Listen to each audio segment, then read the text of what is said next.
Now, as I told, that this particular problem related to manufacturing unit, there are many aspects, and I'll not be able to touch all the aspect in details, but I'll try to give a brief introduction to all the aspects, and then I'm going to concentrate on a particular module, that is the input output modeling. So I'm just going to discuss how to use the neural networks, different types of neural networks, which is coming under one of the very efficient members of machine learning, and how to design and develop the neural network which could capture the physics or the dynamics of a particular process in a very efficient way. So after giving a brief introduction to the concept of multi-layer feed-forward neural network, I'll try to concentrate on the recurrent neural network, and if time permits, the concept of deep learning neural network I'm going to discuss in short. Now, to start with the concept of throughput, let me assume that I'm going to start a new manufacturing unit. Let me try to recapitulate what are the steps to be followed. Now, if we are going to start with a new manufacturing unit, the first thing which you'll have to do is you'll have to do market survey just to see whether the product which I'm going to produce or the products which we are going to produce, it has got a valid market. Now, once it is okayed by the market, then we go for manufacturing of the product. Now, while manufacturing the product, so we'll have to keep a few things in mind. For example, say, I'll have to produce that particular product at low cost by maintaining a very good quality. And at the same time, the productivity or the throughput has to be high. And moreover, there are a few other objectives also. So I'll have to think about how to do the expansion of the market of my product. I'll have to think about the diversification of the product and so on. Now, till now, I mentioned about a few objectives. So let me repeat. I'll have to maximize the productivity. I'll have to minimize the cost of production. I'll have to improve the quality of the product. I'll have to go for expansion of the market. I'll have to think for the diversification of the product and so on. So there are many objectives. A large number of objectives are to be fulfilled. And some of these objectives, they are fighting with each other. For example, say, if I want to increase the productivity, might be that is at the cost of the quality of the product. So some of these objectives are fighting. So there could be a chance of getting Pareto front of optimal solution. But as it deals with more than 3 objectives, we could not visualize the surface of that Pareto front of optimal solution. So how to overcome this particular problem? We can take the help of some sort of dimension reduction technique, and we can use dimension reduction technique. And if there are 5 objectives, so that particular space, I can do the mapping to either 1D or 2D or 3D for the purpose of visualization, so that I can plan my resource in the optimal sense and I can reach the objective. So this is a very complex, many objective optimization problem supported by the dimension reduction technique. Now, all of us, we know that the market is dynamic and competitive. And if you want to be in competition, so all the objectives are to be fulfilled. and how to fulfill all the objectives. If you want to fulfill all the objectives, there is no way out, but you'll have to go for some sort of automation. And if you just want to go for automation, input output relationship of a process or a system ought to be known in the optimal sense in both forward as well as reverse direction. Now, I'm just going to take a few other examples related to the manufacturing unit. Now, nowadays, to automate any manufacturing process, what we do is we take the help of a few sensors. With the help of sensor, we collect the necessary information. We use multiple sensors and we try to fuse the data collected with the help of multiple sensors. So we'll have to take the help of IoT, that is Internet of Things. The main purpose is how to collect information with the help of multiple sensors and how to do the multi-sensor data fusion to extract the useful information. Now, some of us, we might have heard about another concept of digital twin. Now, what I do in digital twin, I have got a physical manufacturing process. So we try to model it with the help of some, say AutoCAD or that type of CAD package, do the simulation, the computer simulation of this physical system so that we can collect some useful information like how to automate that particular process. So that is coming under the digital twin. Now, all such things, including how to make, how to develop a smart machine, smart factory, these problems are coming under the umbrella of your Industry 4.0. Now, to summarize, the main purpose of this Industry 4.0 is how to design and develop smart machine, smart factory, so that the manufacturing unit can fight with the dynamic and competitive market and they can expand their market. Now, to fulfill all the requirements, there is no way out, but we'll have to take the help of a few AI tools.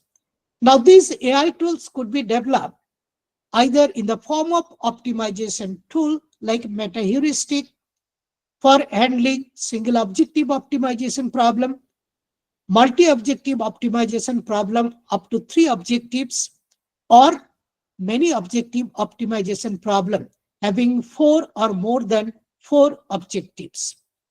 They could be in the form of some predictive tools and some sort of input output modeling tools.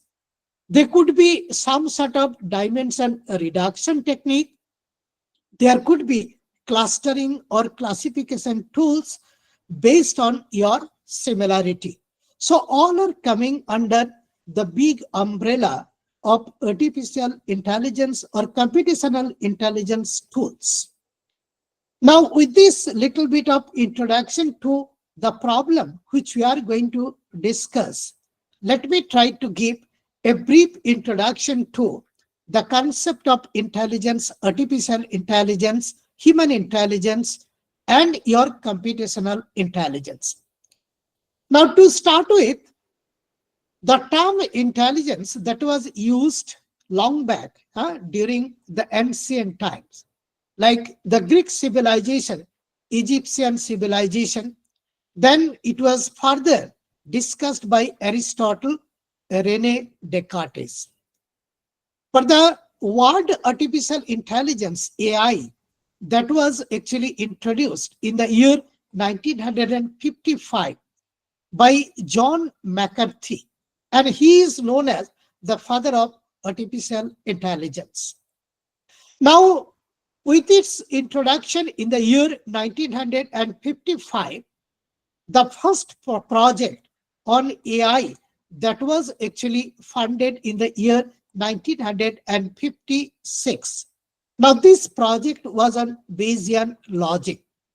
And all of you know what happened with the DARPA project, which was actually funded in the year 1997, around 96, 97. Now, this successful implementation of DARPA project, that is your Defense Advanced Research Project Agency, some sort of intelligent and autonomous robots could be designed and developed. And with the successful implementation of this particular DARPA project, we could see the increasing trend of AI. Of course, AI had to face some decreasing trend, and once again, it has reached the increasing trend. And AI has become today's AI. It is due to the successful implementation of deep learning neural network, which I'll be discussing after some time. Now, with this discussion, let me try to define this particular term intelligence. Now, if you see the literature, the term intelligence has been defined in a number of ways. So out of all the definition, the most popular one could be as follows. It is a property with the help of which a person can take the decision in an adaptive way as the situation demands. So a person is called intelligent if he or she can take the decision at the situation demands, and of course in the honest way. Now, the artificial intelligence or AI has been defined once again in a number of ways. And out of all the definition, once again, the most popular one is as follows. Artificial intelligence is incorporated to the head of an agent. Agent is nothing but might be one intelligent robot through training or learning carried out by human intelligence so that this agent can perform its assigned task more efficiently using some inbuilt sensor. Now, to define this particular AI and to find out the difference between AI and human intelligence, I'm just going to take one example. Now, this particular example I have taken several times, and this example is also designed by me just to find out the difference between the AI and HI. So I hope after listening to this particular example, there will be no doubt what is AI and what is human intelligence and what is not AI. Now, let me take this particular hypothetical example. Now, supposing that at a particular place, at some time, there is one undesired incident. There is a murder case. So, if there is a murder case, the next task will be the policeman will start investigation and try to find out who could be the possible murderer. Now, supposing that the policeman could find the possible murderer, so problem is solved. Supposing that the policeman could not find the murderer, the problem could not be solved by the policeman. So, what will be the next step? The next step will be as follows. The policeman is going to take the help of a sniffer dog. Okay, that is a trained dog.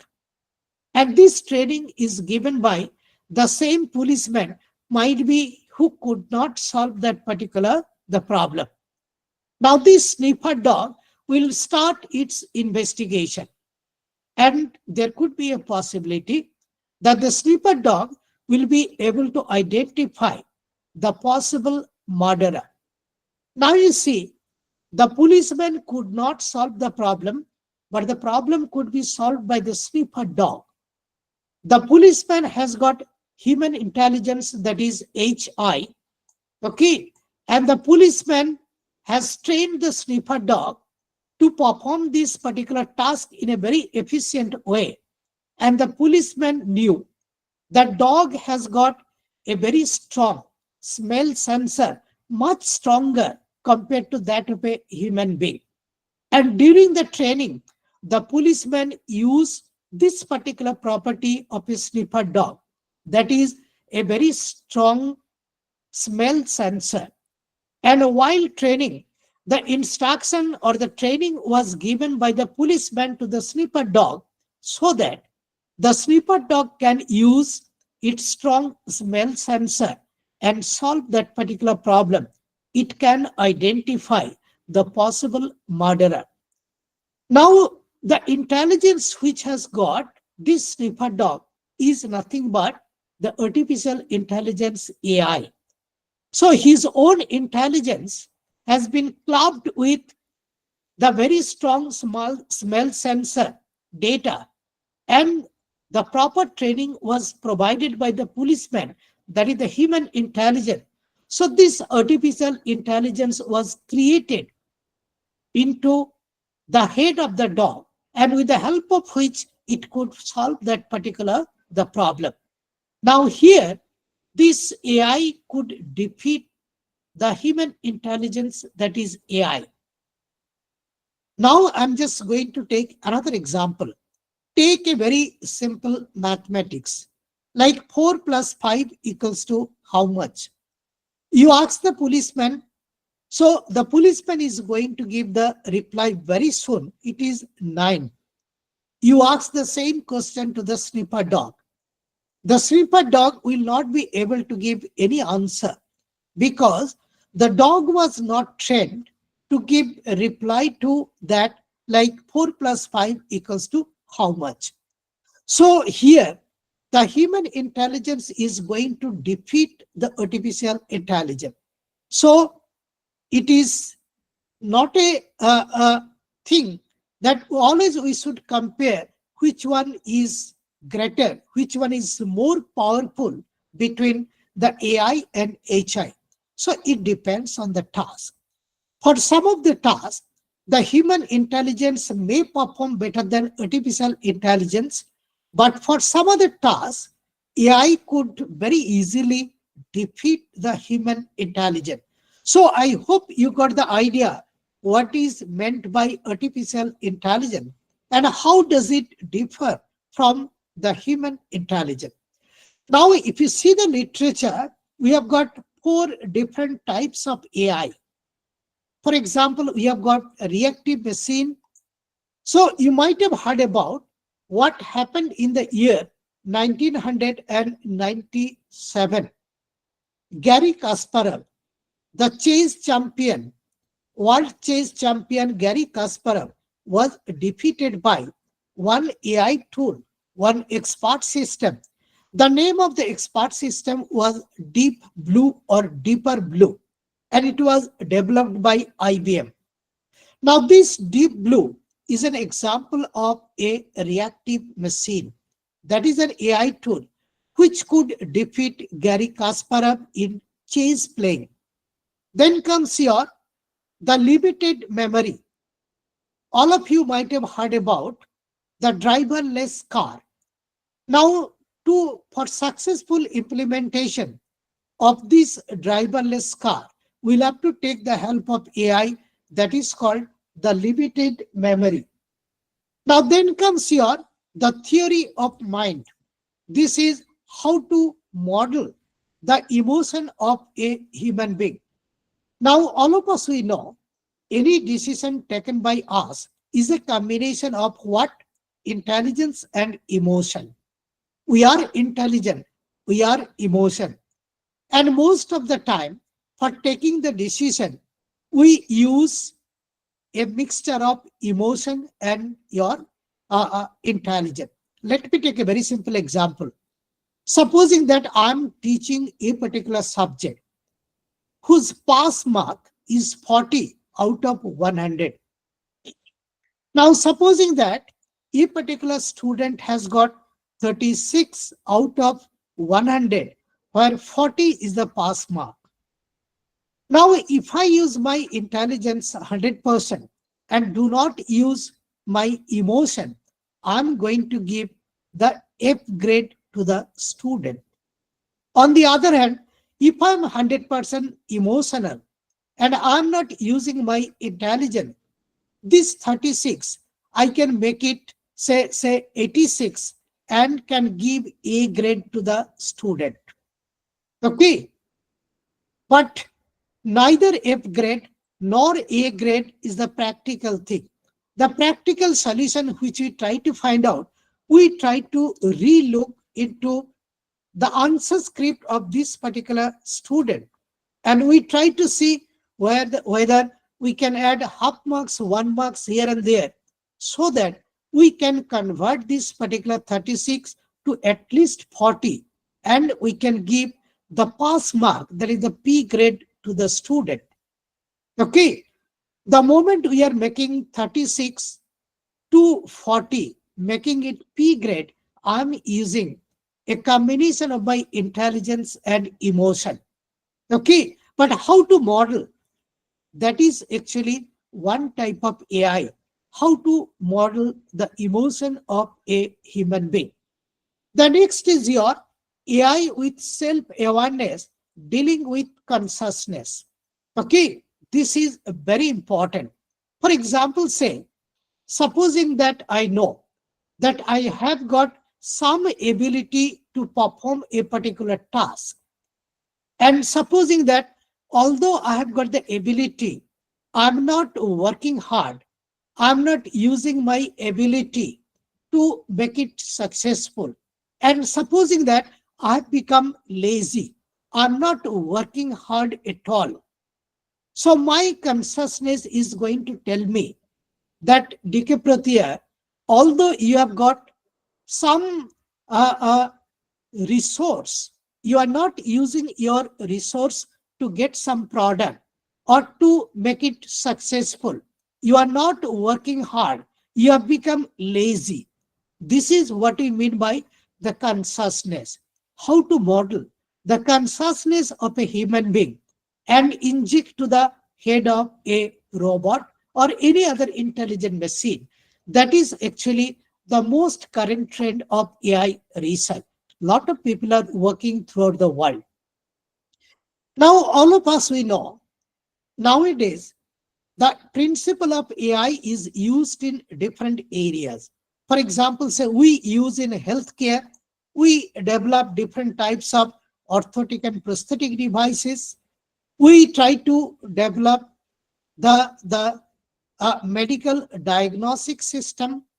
We also work it on education technology, like how to design a particular curriculum, efficient curriculum for the institute, how to make a schedule, optimal schedule for the class routine, examination routine, how to conduct the examination in a very efficient way.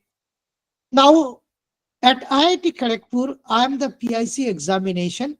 I am conducting examination for about 12,000 students for more than 700 subjects using the principle of AI, that is nothing but the centralized control of a decentralized system. That is a very efficient form of multi-agent system of robotics. Okay, so that particular principle we are using while conducting examination for such a large number of students. I think more than 12,000, each having 5,000, 5 subjects each. So it is an examination of more than 60,000 seating, such a huge. Okay, we are also using the principle of AI in manufacturing, in automation, for machine vision, but we did not work on business, finance, law, banking, transportation. We have worked little bit. I have not yet worked on natural language processing, speech recognition, sentiment analysis also I did not work. Drug design, little bit of work we have done. Human facial recognition, some work we have already done. Okay, so different areas where we can use the principle of AI to find out the efficient and effective solution. Now, this AI, everywhere you'll find this particular term AI, and AI has become so much popular.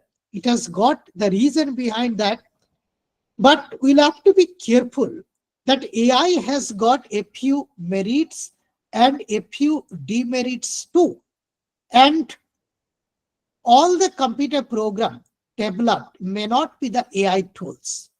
AI tools, by definition, are actually the computer program, expert system developed in the form of a computer program. But not all computer program are AI. So, which one is AI? Which one is not AI? Let me take a very simple example to make it clear. Supposing that I'm delivering this lecture sitting in my chamber. And in this particular chamber, there is one air conditioner. And supposing that this air conditioner, its angle of valve opening can be controlled automatically. Now, there are two ways of solving this particular problem. Now, the amount of conditioned air entering my room, its temperature, humidity, depends on the way we do this particular air conditioning and the amount of conditioned air I allow it to enter my own chamber. Okay. Now, how to control it? Depending on the requirement, that is the outside temperature, inside temperature, outside humidity, inside humidity. So, I can control that angle of valve opening of my air conditioner. So, the two ways I can do it. I can mathematically model it, try to find out one mathematical expression, might be in the form of a differential equation. So I can solve it using a numerical method. And while solving using the numerical method, I can take the help of a computer program. This is one way of solving. Another way of solving, I can use one experienced operator, and supposing that manually he is going to control the angle of valve opening for the air conditioner depending on the requirement. So based on his experience, he is going to control. Now, if I can model the experience of this human operator in the form of an expert system, that becomes AI tool. On the other hand, if I solve the differential equation and its solution through your numerical method, and accordingly, if I write down a computer program, that is not AI tool. So we'll have to understand that this particular the fact. Now then comes your the concept of computational intelligence. So very quickly I'll pass through. It is nothing but AI using soft computing. Now the soft computing is what? That is a combination of several nature-inspired optimization tool and your input-output modeling tool developed in the form of neural networks and fuzzy reasoning tool. All of us, we know about the biological adaptation, which takes place through learning and evolution. So long as we live in this particular world, we go on learning. And if I can learn something good, I'm just going to pass it to my next generation, to my son, to my students. Now, if I can pass the good information to my next generation, their rate of evolution is going to be improved, is going to increase. Now, so this particular learning is going to help in evolution. Now, how do you learn? During the learning, knowingly or unknowingly, we take the help of optimization. And all of us we know, except a few gradient-based optimization tool, most of the optimization tool work in iteration. And this particular iteration uses the principle of nothing but the evolution. So this particular evolution, that means we are going to evolve the better and better solution through a large number of iteration. So this particular evolution is going to help learning. So both evolution and learning, they are going to help one another or each other, and that accelerates the rate of biological adaptation. And remember one thing, in AI, we also try to model the principle of this biological adaptation in the artificial way. That means we take the help of your artificial adaptation. And we have got a few evolution tools, biologically inspired optimization tools, and these tools can also be used at the learning tool or the training tool. For example, if you see the literature, a huge literature is available, like starting from, say, genetic algorithm, genetic programming, evolution strategy, evolutionary programming, differential evolution, cultural algorithm, vertical swarm optimization, and colony optimization, bat algorithm, and our proposal is bonobo optimization algorithm or bonobo optimizer. And this bonobo optimizer, in fact, is much better compared to all, because it has got both memory as well as intelligence. And we have already got the copyright for this bonobo optimizer in the year 2022. We proposed and we published the first paper in 2019 and filed that copyright, and we got the copyright in 2022. And its single objective and multi-objective we have already developed. Codes are also available, and very fortunately our bonobo optimizer has got, I think, more than 600 citation as on today. And now we are developing your many objective bonobo optimizer. We have got a few learning tools like neural networks, fuzzy reasoning tool, and some of you might be knowing, when a process involves a less number of inputs and less number of output, particularly the less number of input, we generally go for the fuzzy reasoning tool just to establish their input-output relationship. On the other hand, if we have a large number of variables, then the number of rules in the rule base of fuzzy reasoning tool is going to increase, and computational uh, uh, burden is going to increase. So there we take the help of neural networks.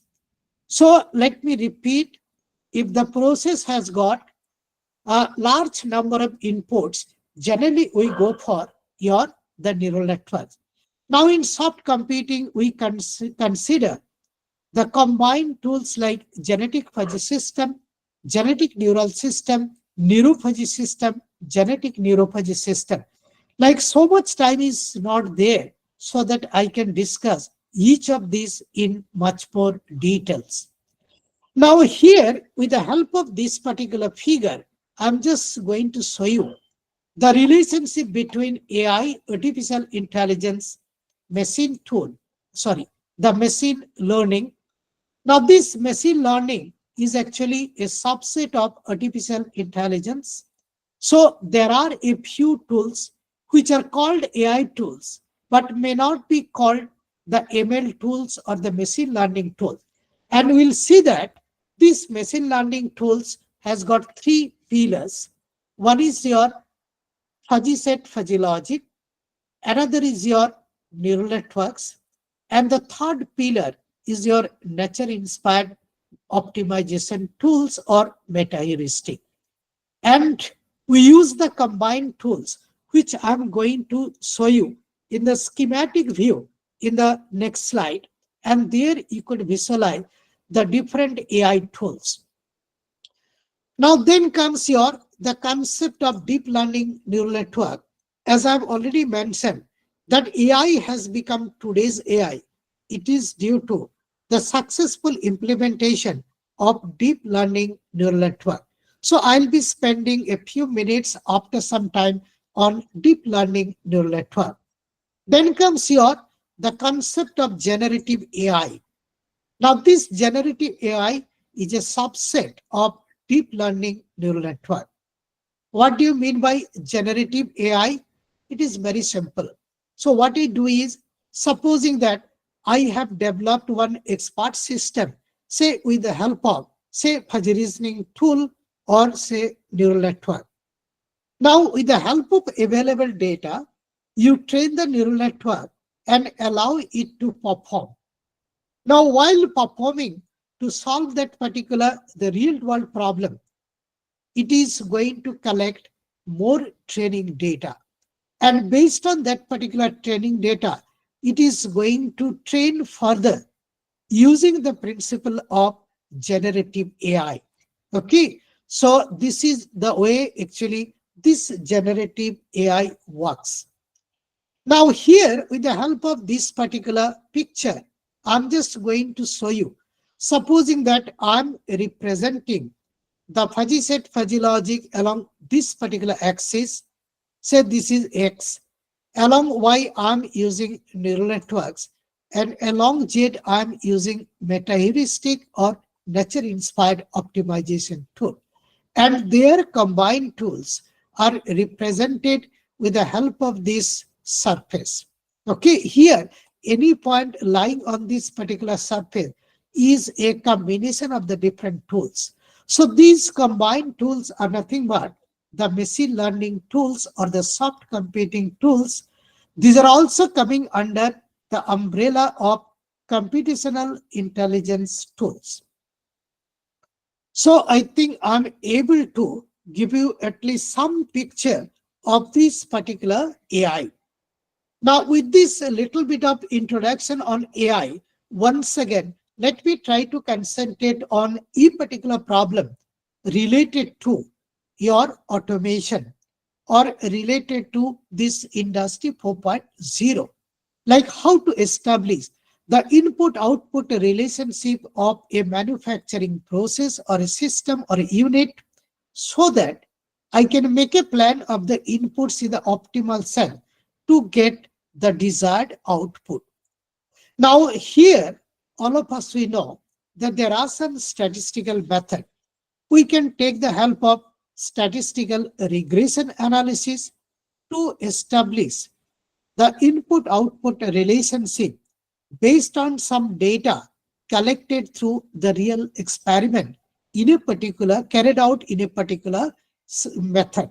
For example, all of us, we know we have got the statistical method like your full factorial design, fractional factorial design, central composite design, box Benkett design, and others. So using those statistical method of design, we can collect the data during the experiment. And then using the method of least square fitting, we can find out what could be the input-output relationship. For example, say, here if I consider for a particular process, we have got m inputs and there are n outputs. So this output is nothing but the transformation matrix multiplied by the input. Now this transformation matrix can be determined through your statistical regression analysis. Now here, if I know the set of inputs and if I know the transformation matrix, very easily I can calculate what could be the output. This is what is known as the forward mapping. Okay. But what we need is both forward as well as the reverse mapping. That means if I want to reach a particular set of output, so how to do the planning for the input so that I can reach this particular output. And that is called actually the reverse mapping, okay, denoted by say R. So if this is the rule for forward mapping, both the sides we can multiply by inverse of transformation matrix. That is T inverse multiplied by the output is nothing but input. Now this inverse mapping you can carry out if and only if this particular matrix is found to be non-singular. That means we can find out the inverse of this particular, the transformation matrix. So if this transformation matrix becomes invertible, then only we can carry out this particular the reverse mapping. Now, as I told that if you want to automate a particular process, the information has to be known both in the forward as well as in the reverse direction. So as I told, we can take the help of statistical regression analysis. Now, the statistical regression analysis we can go for, but we may face some problem with finding the inverse of this particular transformation matrix. The transformation matrix derived using the statistical regression analysis may not be always invertible or non-singular. Okay, so if you cannot find out the inverse of this particular matrix, you cannot carry out the reverse mapping. Okay, so that is the limitation of statistical regression analysis. Then comes the fuzzy reasoning tool. As I told, that the number of rules in a fuzzy reasoning tool depends on the number of inputs I'm going to consider and the number of linguistic terms which I'm going to consider for representing each of the inputs. So for a system having a large number of input variables, we cannot go for the fuzzy reasoning tool. And there is no way out, but you'll have to go for the neural networks. Okay.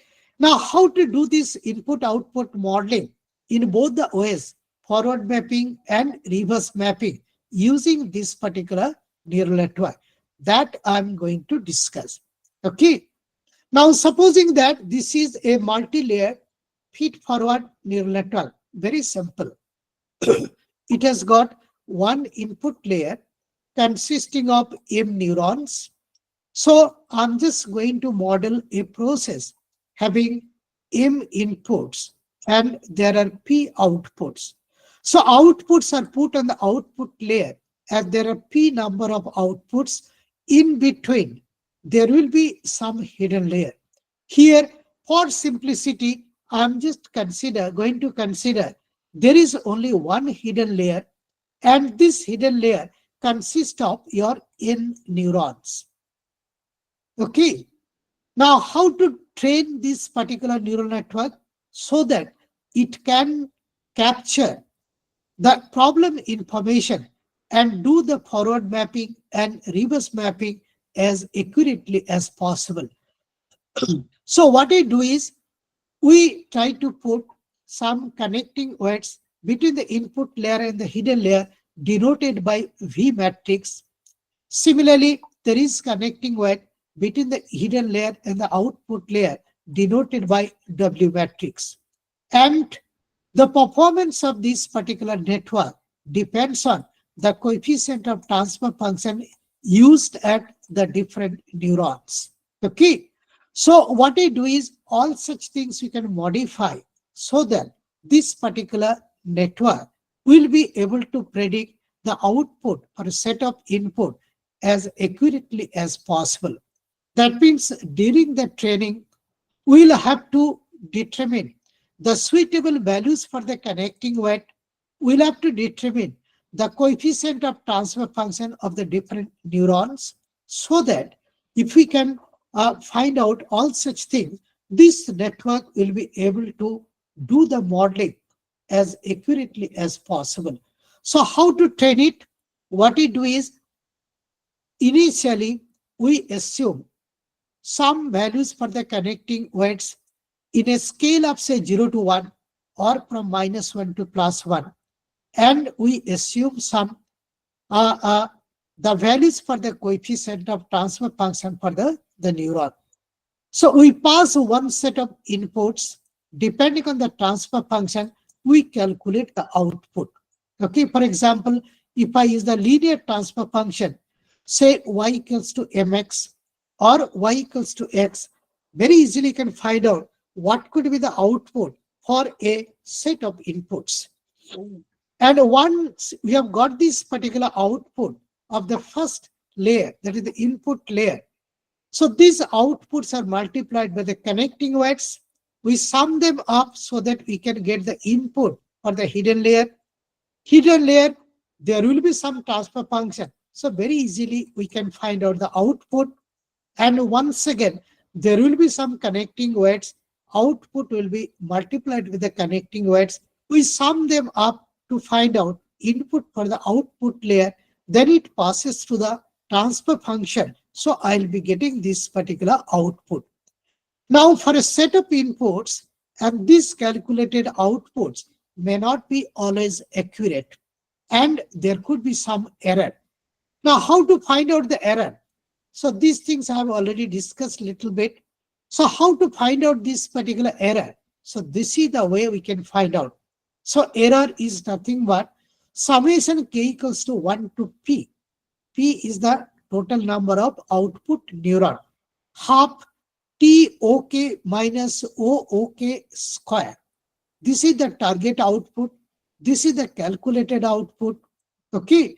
And we can, this particular TOK minus OOK, it could be either positive or negative. To make it positive, we put the square term and we put half. There is a purpose because we'll see that we'll have to take the derivative. The moment you take derivative, 2 will be coming here. So half multiplied by 2, that gives 1. Keeping that in particular mind, we put very purposefully half here. Now we pass one training scenario, find out the error. We pass all the training scenarios one after another and try to get what could be the total error.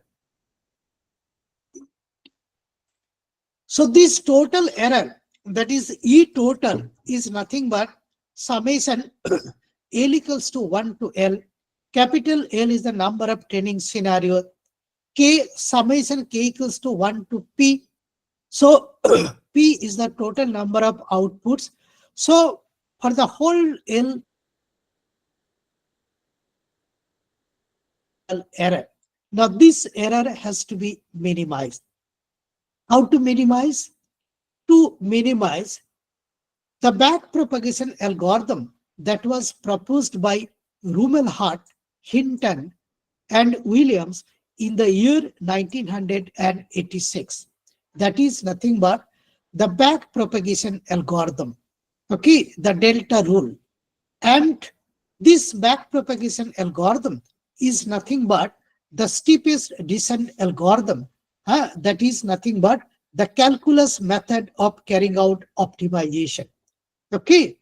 Now, this is actually, I should say, reintroduced by Rumelhart, Hinton, and Williams, and they become world famous.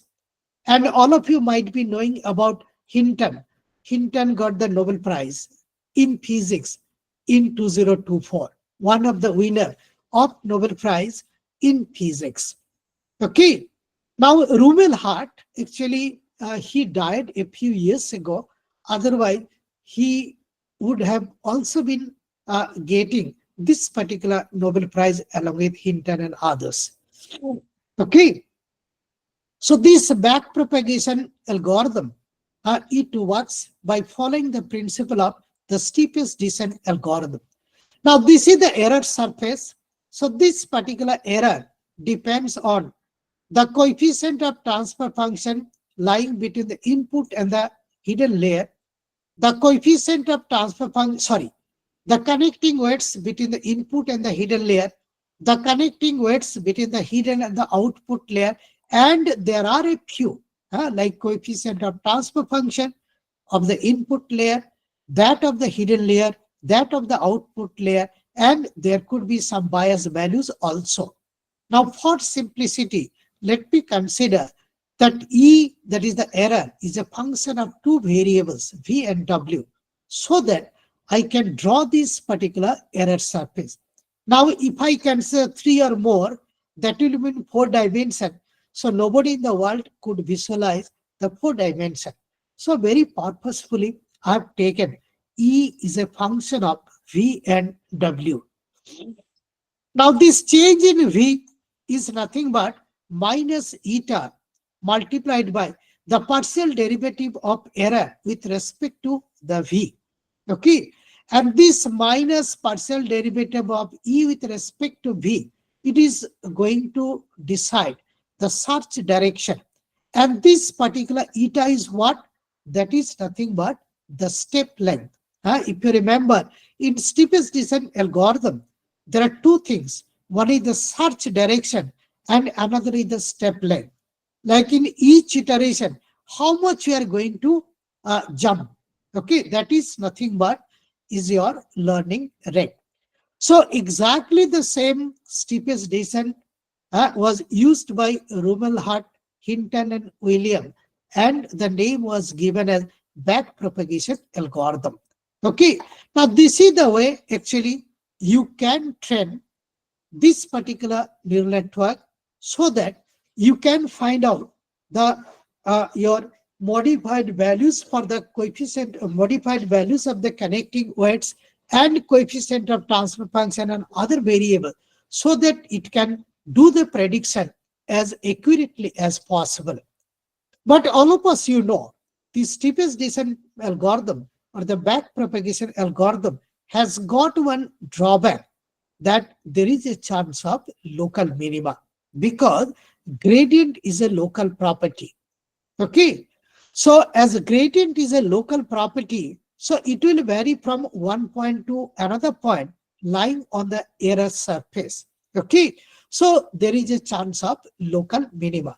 Now, during the training, during the iteration, it will start from a high value of error and gradually it is going to minimize and it is going to reach this particular, the minimum error of this surface, and it is going to trend so that the neural network can capture the input-output relationship as accurately as possible.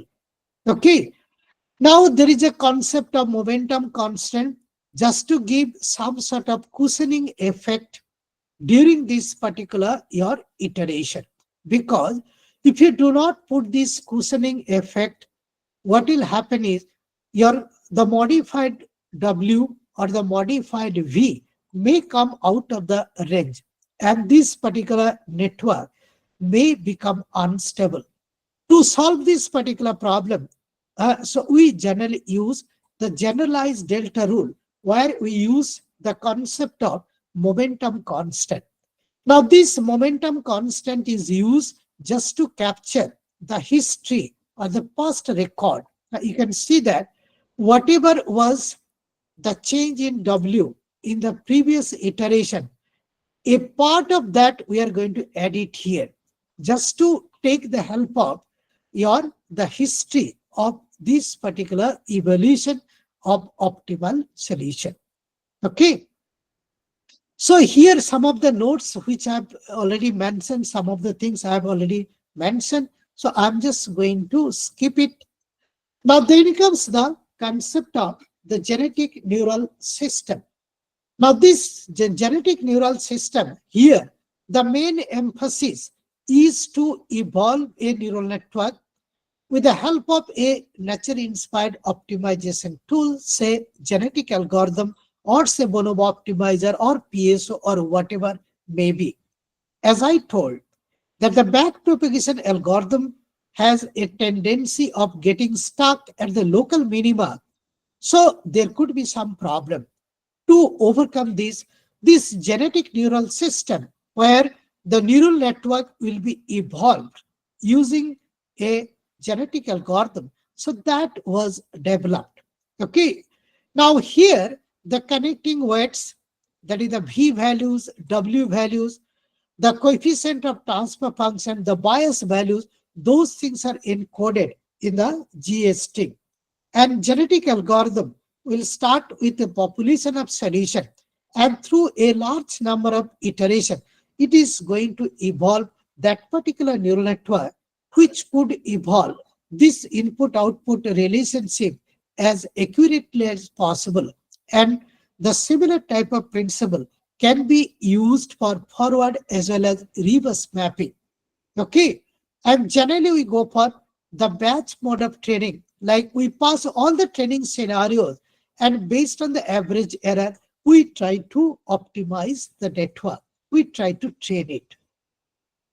This is the schematic view of genetic neural system. You can see that genetic algorithm starts with a population of solution, and this is the termination criteria, maximum number of generation. So let us concentrate on GS string number 1. It passes through all the training scenarios one after another, and it tries to find out what could be the fitness. The fitness is nothing but the error in prediction, say. Now, for the whole population of genetic algorithm, you'll be getting the fitness information, then through a large number of iteration. So, genetic algorithm is going to find out that particular neural network which will be able to perform in the optimal sense to establish the input-output relationship. And these are all operators used in genetic algorithm like reproduction, crossover, and mutation. Okay. Now, I'm not going to discuss in much more details because so much time is not there. Instead, I'm just going to give you some more useful information. Now, this backpropagation algorithm could achieve enough popularity, but there is a drawback. The drawback is lies with the fact that this backpropagation algorithm or the multi-layered feed-forward neural network trained using the backpropagation algorithm is unable to capture the physics or dynamics of a process as accurately as possible.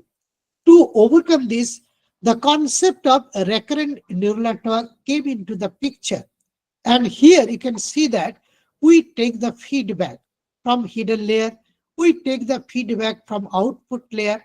Sometimes we take the feedback from both hidden and output layer. Now here there will be one feed forward circuit as it was there in multi-layered feed forward network, and there will be some feedback. You can see that this is a feedback circuit. This is another feedback circuit. Okay, that means here, whenever we are going to establish the input output relationship, we are passing some external inputs, we are going to get some output.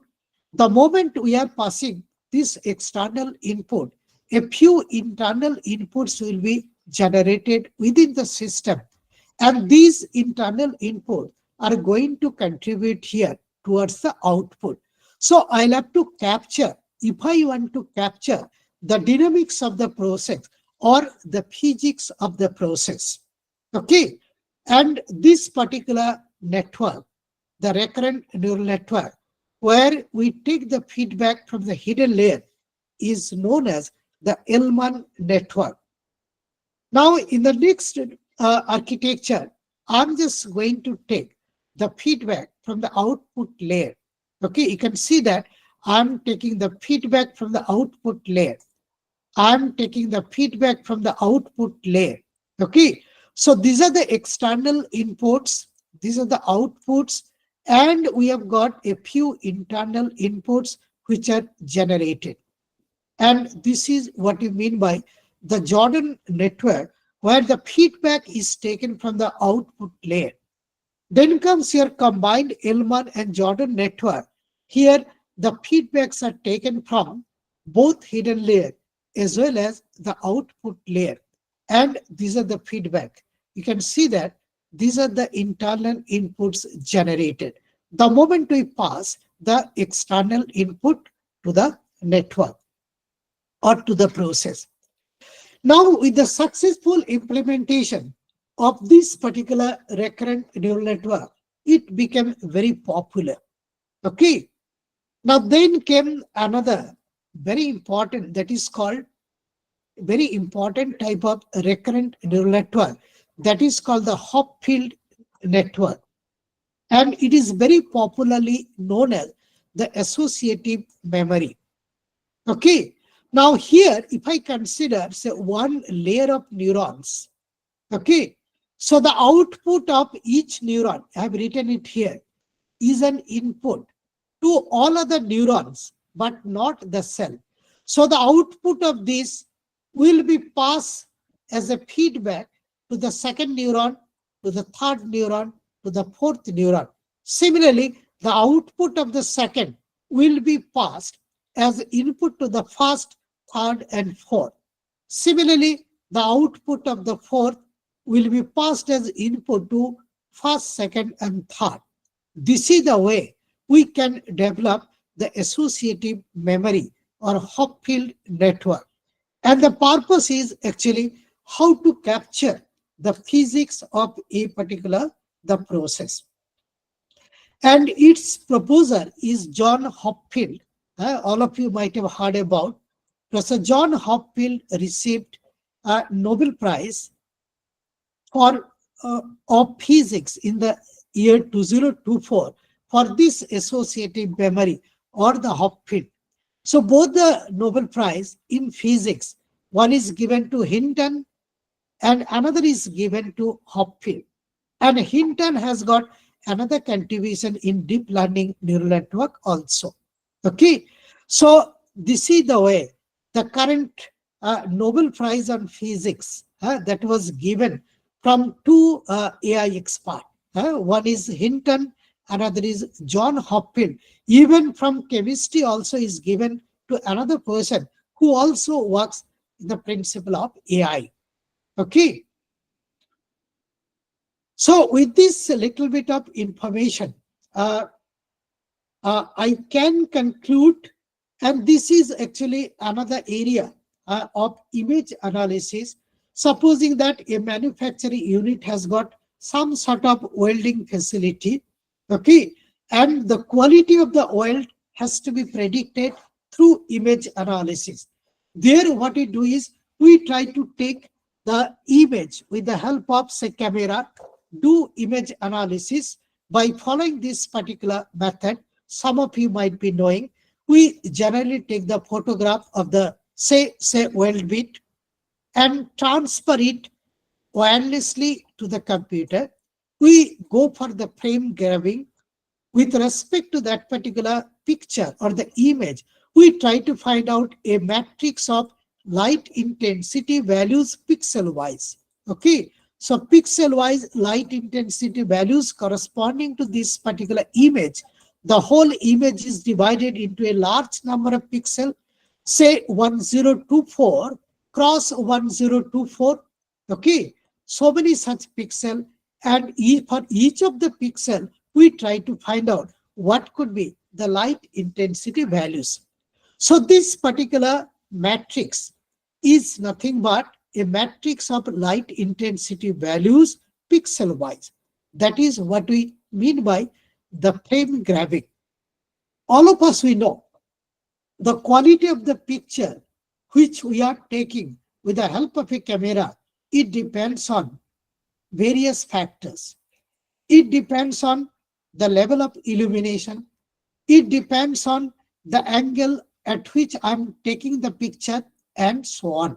So the collected picture, which is represented with the help of a matrix, there will be some error. There will be some imprecision. So we want to remove or minimize those errors. We take the help of pre-processing. Once the data has been pre-processed, we take the help of thresholding just to find out the difference between the object and the background. And once we are able to identify the object in the background, we could detect the edges. We can arrange the edges just to get the real picture of that particular the object. So this is the way we can recognize the different objects lying in an environment. Okay. Now these things, once again, we can take the help of AI. We can take the help of AI in image analysis. We can use The principle of deep learning neural network, where input layer, I'm just going to pass the image, output layer, it is going to identify that particular object. In between, there are a few hidden layers, and each of the hidden layer is going to perform a particular task. For example, frame grabbing will be done by the first hidden layer, pre-processing, second hidden layer, thresholding, third hidden layer, arrangement of edges, fourth hidden layer, and on the output layer of this particular deep learning neural network, we are going to identify the objects. So I can show you in the form of a deep learning neural network also. This is a architecture or the figure which is very popularly used to represent the deep learning neural network. The input layer, I can pass it here, and it is going to give output. The output, what type of output and how to represent output. Just to explain that, I'll have to take the example of a problem. Now, supposing that this problem, in fact, we are trying to solve. Supposing that you are going to meet your friend, the classmate, after 30 years. Okay. Now, if you meet your friend after 30 years, what will happen? The moment you see his face, his picture, lot of processing are going to start in your neural network, in your deep learning neural network, which is there in your brain. Okay. So the moment you collect the image of your friend whom you meet after 30 years, so this particular image will enter your head. There will be a lot of processing in a few layers. Convolution layer 1, max pooling layer 1, convolution layer 2, max pooling layer 2, and so on. There could be a large number of hidden layers. And then what is the output? The output is he is Mr. X with a probability value lying between 0 and 1. Okay. So the friend whom you meet could meet after 30 years, whether he is Mr. X or not, with some probability value. That will be the output of this deep learning neural network. Now here we use a large number of hidden layers. And remember, each of the hidden layer is going to perform a particular task. It is going to capture a particular pattern. And unless it does that, it cannot be called a deep learning neural network. I have seen this mistake from many people. To solve a particular problem, they have designed one neural network with a large number of hidden layers, and they are declaring this is my deep learning neural network. But truly speaking, if it cannot capture a particular pattern, by definition, it is not at all a deep learning neural network. Just to conclude, all neural network having a large number of hidden layers may not be a candidate deep learning neural network. So deep learning neural network is a very special class of multi-layer feed-forward neural network, which has got a large number of hidden layers, where each of the hidden layer is going to capture a particular pattern. Okay, so this is the definition of deep learning neural network. So with this, let me try to summarize. I gave a brief concept of throughput, how to maximize productivity, minimize cost, improve product quality, expansion of the market, diversification of the product, and so on. Then many objective optimization, output solution, how to map it so that you can visualize using the dimension reduction technique. Based on similarity, you can also classify, do clustering. Okay. The concept of IoT, digital twin, all such things, I try to give an introduction. Okay. And particularly, I concentrated on the input output modeling for forward mapping, reverse mapping using neural network, the back propagation, then genetic neural system, then recurrent. Before that, I gave a brief introduction to the concept of AI, human intelligence, computational intelligence, and so on. So at the end, although it is not mentioned here, I also gave a very brief introduction to the concept of the deep learning neural network. But don't think that deep learning neural network is the ultimate. It has got many merits and it has got a few demerits also. Lot of work is going on. How to overcome their demerits.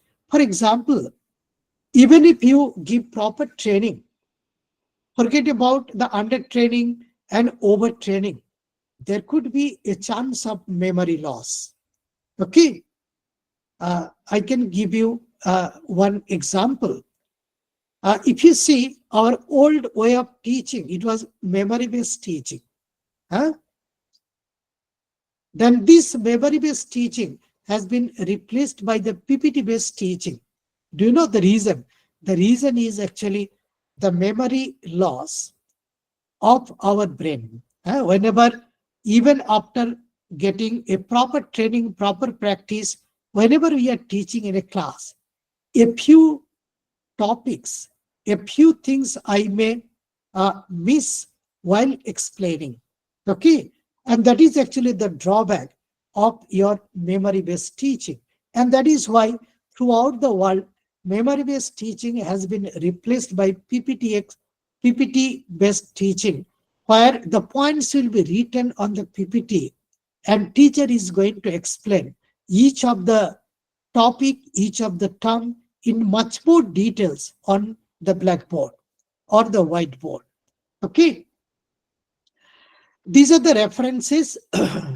I wrote a textbook on robotics, fundamental of robotics, and its second edition has also come only a few weeks ago. I wrote a textbook on soft computing long back in 2008, and both the books are published from India and UK. And this soft computing was also translated into Chinese language in 2009. I developed four NPTEL courses. One is on robotics, another is on physiologic neural networks. It is running for the seventh time. Then another is on traditional and non-traditional optimization tool, which also ran for four times. Experimental robotics I developed last year. It is now rerunning for the second time. And robotics has already run for sixth or seventh time. Okay, in fact, I got one record through these four NPTEL courses. I could train more than 70,500 participants from all over the world till now. And now this experimental robotics is rerunning. Physiologic neural networks is also rerunning. These are the books which I have written. This is the second edition of soft computing. This is the Chinese version of the first edition of soft computing. The robotics, first version. This is analytical engineering mechanics. I was the co-author. These are all edited books. Intelligent autonomous system, multibody dynamic modeling of multi-legged robots. Two more edited book we have published by the Elsevier very recently. This is actually the third edition of soft computing and AI, which came only a few weeks ago.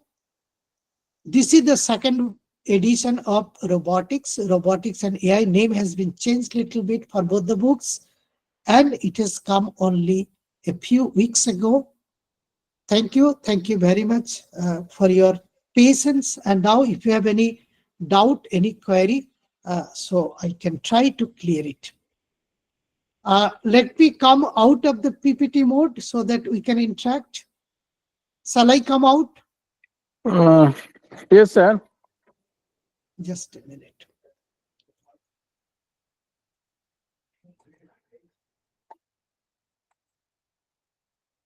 Yes. Participant, please have your question. Uh, let me stop presenting, then we can get the full. Yes. Yes. So you can ask me one after another. Or is it written in the chat box? Let me see. Ha. Okay.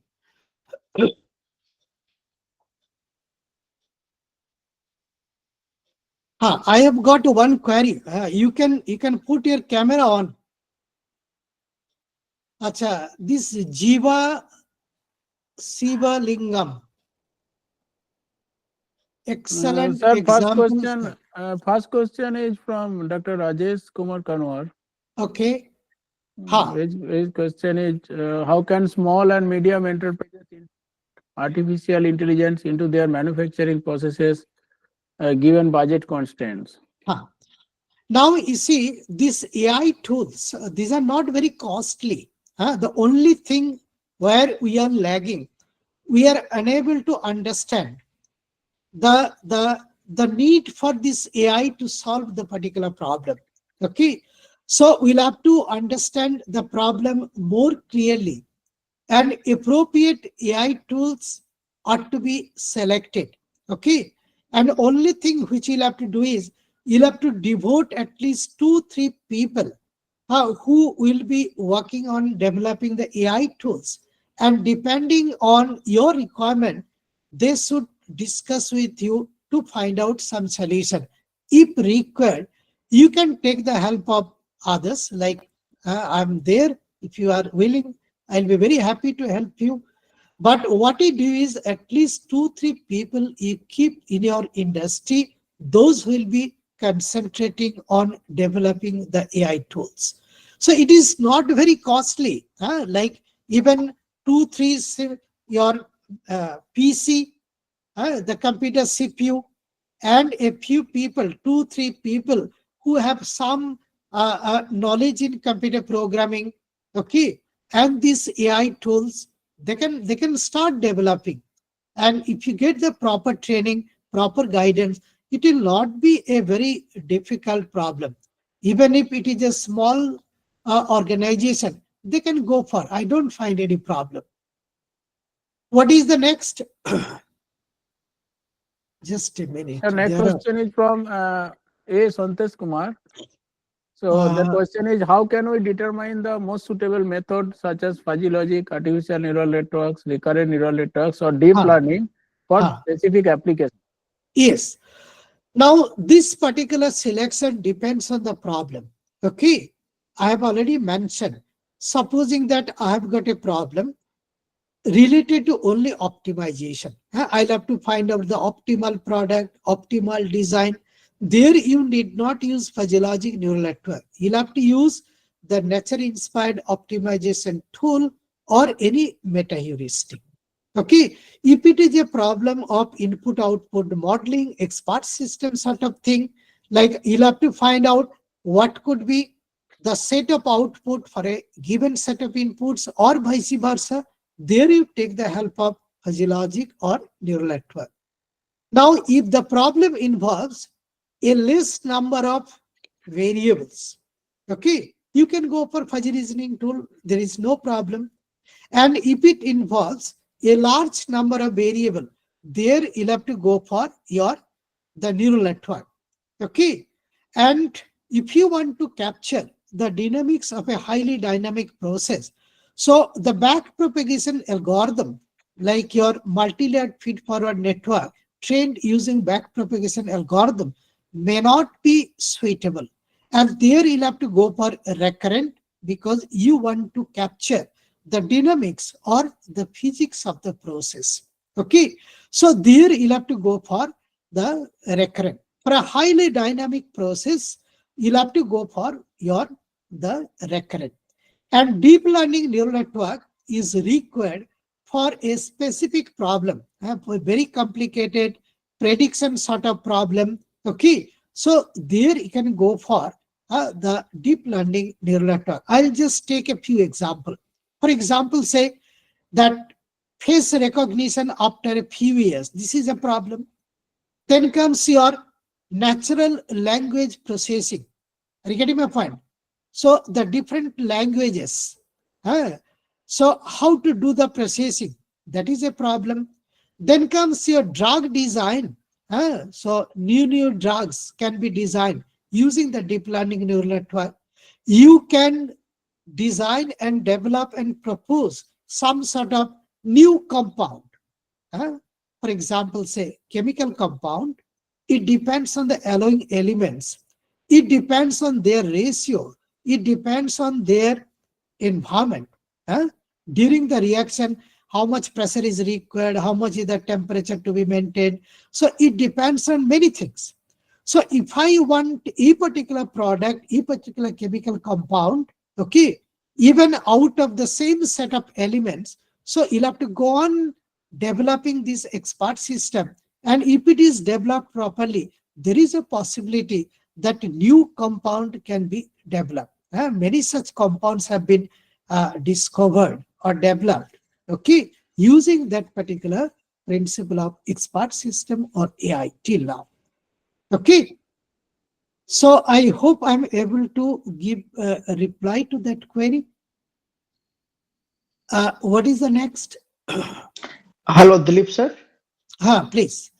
Good evening, sir. It was a Good really evening. very wonderful and thought-provoking session. Thank Sir, you. I have a Thank you very much. question. I have a question, sir. What measures can be taken to address cybersecurity Ah, risks, which are there cyber in security. AI-driven manufacturing? Yes, cyber security is another area. We'll have to be very careful. Like whenever you are going to train your expert system or the AI tools, okay, you'll have to be cautious about the training data. Okay, because whenever, for example, say I'm a teacher, okay, if I do not know a particular subject in depth, if I do not have the answer 100%, how can I teach my student? You tell me.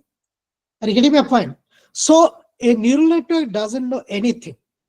It is actually its performance depends on the quality of the training data. And how do you provide? So whenever I'm just going to train a particular AI tool, I'll have to take care that nobody can enter to break the security of this AI tool. It is my responsibility. Are you getting my point? Like if I just develop one AI tool in such a way that anybody can enter and break, and there will be some security issue. It is my fault only, no? So what I'll have to do, I'll have to collect that type of data because you see, performance of the AI tools is dependent on training data. Are you getting my point? For example, say Yes, if sir. I'm going to capture the behavior of a human operator in the form of a AI tool, and if that human operator doesn't know how to operate, and that behavior, if I just put it there in my AI tool, is my AI tool going to work? Same is true. If I do not know the subject, how can I teach my student? Because my knowledge is wrong. So whatever information I'm going to give to my student, that is also wrong, bound to be wrong. Okay, same is true here. Most of the AI tool during the training, they do not take proper care of the data. That is a big source that others can enter and break that security. So you have to be very careful. This your purification of the training data is very important. Of course, many people are working on how to break and how to enter and break it. So there are a separate subject also. Like there are many ways of breaking. People are finding new and new methods of breaking the security. So always there is a fighting between cyber security and those people. They are also fighting, and this side people are also fighting. Those things are going on. Ah, but we'll have to be careful. For example, it's very simple. In our bank account, okay, whenever a phone call is coming, that I'll give you 5 lakhs rupees if you give me your bank details. And if I'm become greedy, I'll give my bank detail. Next time I'll see all of my money is gone. Are you getting my point? So we'll have to be careful. We should not be greedy enough to get more than expectation. So we'll have to be very careful. Whenever we are developing, we are tasting, we'll have to be very careful. See, risk is there, but we'll have to take proper care.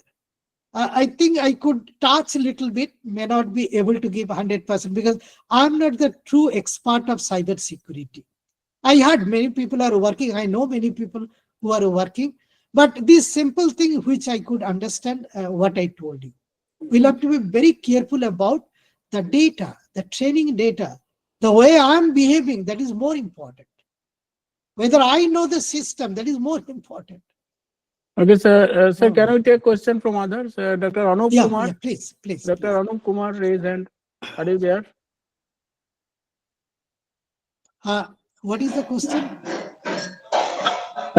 Dilip sir, can I have another question? Please. Then, I'm unable to hear your voice. Might be you'll have to unmute. Yes, sir. Sir, my question is related to deep learning. How deep learning improve the efficiency of defect detection in case of manufacturing processes? Defect detection, if it is based on image analysis, are you going to do image analysis or multi-sensor data fusion? There are two ways. Yes, sir. Image analysis. If it is image analysis, we have done a lot. Okay. So there we can find out, like your output will be, it is a this particular defect with this much of probability. So what we do is, if we can train with the help of a data, there are many ways of training data of deep learning. You might have heard about, no? So there are a lot of tools available. Are you getting my point? Yes. So what you do is you take the picture of a particular image with the help of a camera. That is the input. Okay. Now through a large number of hidden layers, okay, then it is going to give the final output, whether it is suffering from that defect with what probability, that another defect with what probability. So output will be the probability. There will be fuzziness there, and that is why the output is actually the probability. For example, if I see my friend after 30 years, lot of processing will be there in my head. On the output, there is a confusion. The person could be Mr. X with probability 0.6. He could be person Y with probability 0.3. Are you getting my point? So there is a confusion. Yes, sir. It may happen. Same may happen in your this type of defect detection also. Okay. But if you follow that, there could be a possibility most of the time, but not 100%. There is no 100% guarantee. It will be able to, the way our brain works, our brain is able to detect exactly in the same way it will be doing it. Okay. Great, sir. Thank you, sir. Thank you very much. You are from Dr. Rajesh. Can you introduce? Yes, sir. Myself, Dr. Rajesh from Chandigarh University. Achha, very nice to meet you. Thank you, sir. Okay, sir. We have a question from Dr. Kanor and Dr. Vijay Amla Devi. Yes, are you there in the? Can you hear me? Can you ask your question? Okay, then, sir. In chat box, we have one question from Sarbanan T. Difference between CNN and RNN. Achha. Now, this difference between the convolution neural network, that is the deep learning neural network, and RNN is recurrent neural network. So, I've already discussed recurrent. I've also discussed deep learning neural network, that is also known as CNN. Are you getting my point? Now, this convolution neural network, it is actually mostly it is used for image analysis and that type of problem. Are you getting my point? where the RNN is a more efficient algorithm for capturing the physics or dynamics of the input-output modeling sort of problem. Are you getting my point? Let me take a very simple example. Say I'm just going to say once again the defect detection. So I've already trained my CNN model, okay, or say deep learning neural network model. I'm passing a new picture of defect, say welding defect, okay. So on the output side, it is going to decide whether it is defect A, B, or C, okay. So that type of decision. Now, this RNN is a slightly different, where it is input-output modeling of this something related to the real data, which could be used in automation directly. Are you getting my point? For example, say I am controlling a process online. Okay. Now, this particular problem of defect detection, it may not be online. It is done one after another. But supposing that, knowing this output, I'm doing some modification on the input side so that I can do this automation in a nice way and I can reach the desired output. This type of problem, your CNN is not going to solve. There you'll have to go for RNN. But for a problem involving face recognition, defect detection, drug design, new compound design, there this CNN or your this deep learning network, it could be more suitable. So you'll have to understand the nature of the problem, and accordingly you'll have to choose the network. Let me give you one example. I have seen people have used deep learning neural network, which is not at all a problem to be solved using deep learning neural network. That is a problem of multi-layered feed-forward network or a recurrent, but by mistake, people are using deep learning network because deep learning neural network has become very popular, very famous. People thought that everywhere you use deep learning neural network, but not on problem or the problem of using the deep learning neural network. So can I find out the difference? Okay, sir. Participant, please be online and responsive when professor is answering. Okay, so this is the last question we can take. One is in the chat box. Anybody online who want to ask question? Okay, sir. Last question we are taking from the chat box from Dr. Shiva Prasad. So question is, if we increase the number of hidden layers, how will affect the results in case of neural accuracy network of or the deep results. learning, accuracy of the results? Is there any optimal number of? This is very important.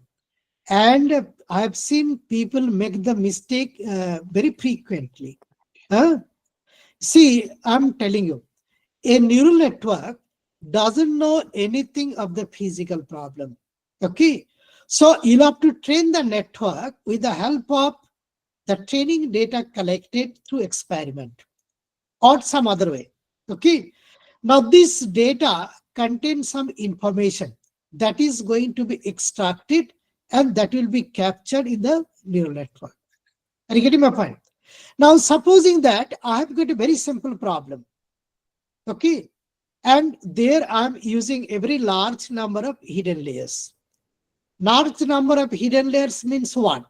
Large number of variables, okay. So large number of variables means what? More computation, okay. Now the problem is simple, but I'm thinking it is a very complex and giving a very large number of hidden layers, large number of training scenarios and all such things. So unnecessarily simple problem, I'm trying to model it as if that is a very difficult problem for the network. This is one problem. Reverse, the problem is very complex, but I did not give the sufficient number of hidden layers to capture. See, I didn't get much time, but I'll tell you. Don't think that for a data, given data, if you go on increasing the number of hidden layers, you'll be getting better accuracy, better prediction. It is not like that. Are you getting my point? The moment you are using large number of hidden layers for the same training data, the number of variables you are going to increase like anything. And the moment the number of variable is going to be more compared to the number of training data, then the modeling has got no meaning. Because supposing that I have got 20 equation and there are 20 variables, I can solve it. Okay. But supposing that I have got 21 variables and 20 equation, can you solve? Nobody can solve in the world. I have got a problem having 21 variables and I have got 20 equation. It is mathematically inadequate. You cannot solve. So the moment you are increasing the number of hidden layers, number of variables you are increasing. Okay. So it may cross the number of available training data is one problem. Another problem could be your thinking probably is very difficult. It is not very difficult. Unnecessarily, you have increased the number of variables. If you increase the number of variables, so what will happen during the training? The number of feasible solutions are going to increase like anything. And during the training, you'll have to find out the optimal solution. Problem becomes much more difficult. Are you getting my point? But sometimes the problem is difficult. Their single hidden layer may not be able to capture the nonlinearity. There you may need more number of hidden layers. And remember, the minimum number of neurons in a hidden layer has to be 2. Otherwise, it cannot handle the nonlinearity of the process. Okay, don't use a hidden layer with only one hidden neuron. So the minimum number is 2. So what it should be done, ideally, I've got a training data. You design one neural network. At first, you try with one hidden layer with only 2 neurons. Go on increasing 3, 4, 5. See the accuracy in prediction. Whether it is improving. There could be a possibility it will reach a level beyond which there will be no improvement. It may deteriorate also. Are you getting my point? So there you should stop. Then what you do is, this is called parametric study. Okay, then you increase the number of hidden layer by 1 more. Now there are 2 hidden layers. You consider once again, because first hidden layer, there are a few neurons. Second hidden layer, you can even take 1. There is no problem. Then go on increasing and see the scenario. This type of parametric study may help you to find out what could be the number of hidden layers and what could be the number of neurons to be put at each of the hidden layer, so that this network can do the modeling as efficiently as possible. Am I clear to you? And once again, let me repeat a very big mistake done by many people throughout the world. Any network having a large number of hidden layers may not be called or must not be called a deep learning neural network. Deep learning neural network is that particular multi-layered feed-forward network with multiple hidden layers, where each of the hidden layer is responsible to capture a particular pattern. Then only it will be called a deep learning neural network or convolutional neural network. Am I correct? I think I'm clear to all of you. Okay, Yes, sir. sir. Yes, sir. Thank you, sir, very much. As we are running out of time, so we may discuss. Let the us take questions one another time. photograph. I'll request all of you to put your camera on if possible. Participant, please switch on your video if it is okay. Kuntal, you can take one group photo if you can. Let me try to take, but my camera is not so good.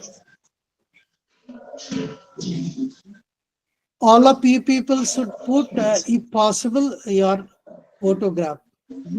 Camera on. Oh, there are so many, so it is not possible. Okay.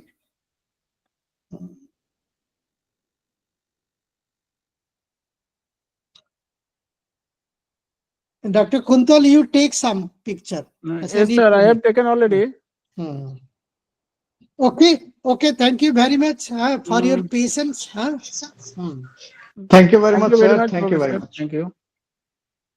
Okay, so I'm taking leave now. Kuntal? Yes, sir. Yes, sir. Yes.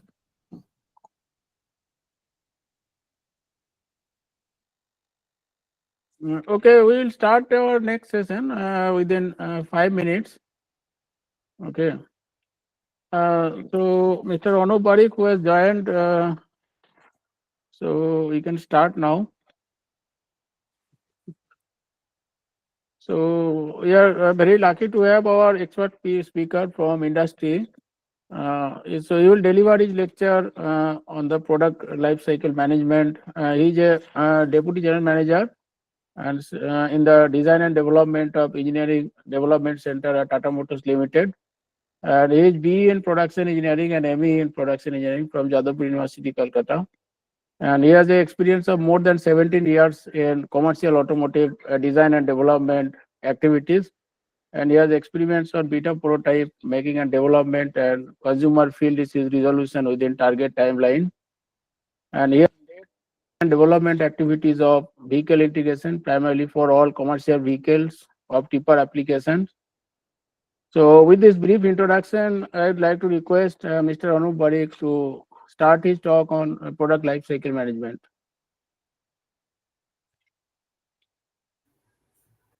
Thank you. Am I audible? Yes, your voice is clear. Myself, Anup Barik. I am recently working in Tata Motors.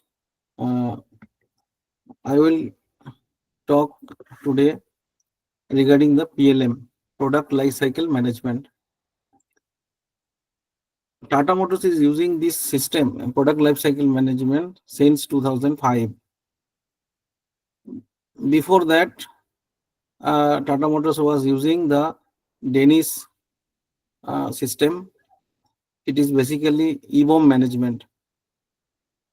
Now 2015 and 2005 onwards, Tata Motors started using PLM Siemens system and developed by Siemens with the CAD model. EBOM, EBOM and CAD model both are integrated each other. In 2020 and 24, 20 to 24, this last 4 years, Siemens upgraded their systems from TCE. PLM system, existing PLM system is upgraded into the TCE Team Center Unified Architecture. And in TCE is supporting the modularity program. Modularity, Tata Motors introduced the modularity program, and modularity program, we can deliver the more number of vehicles in a very short number of short timeline. That is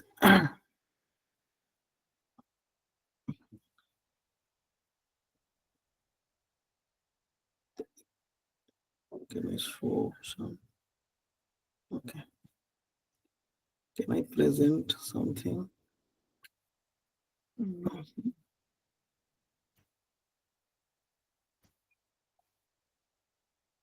Just I am sharing some. Is it visible? No, sir. No, sir, not possible. Okay. Not visible. Screen. Okay, okay. Actually, there is a technical glitch. I am not able to share. Mr. Anup, Yes, yes. there is a share symbol now present now. If it is Google Meet, if you see there is a upward arrow in a square box. Yes, So yes, yes, yes. there if you click and then share entire screen. Yes, yes, You, yes. you click on the entire screen, then Actually, I am you not. Actually, I am not able to share because of the data security issue. Uh, okay. Internal data security issue. Okay, because of your laptop you are using. Yes, yes. It is company's laptop actually. Okay. Mm. But I think all the participants they are restricted to this thing. A few slide you can show. System is not allowing actually. Okay. Okay. Just I am trying. Once again. Mm. Sorry, an error has occurred. Can you send it to me? Then I can share. That also possible. You can send it to my mail or WhatsApp.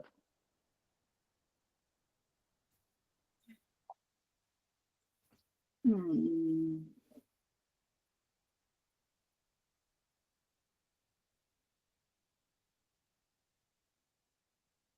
Okay, I will try.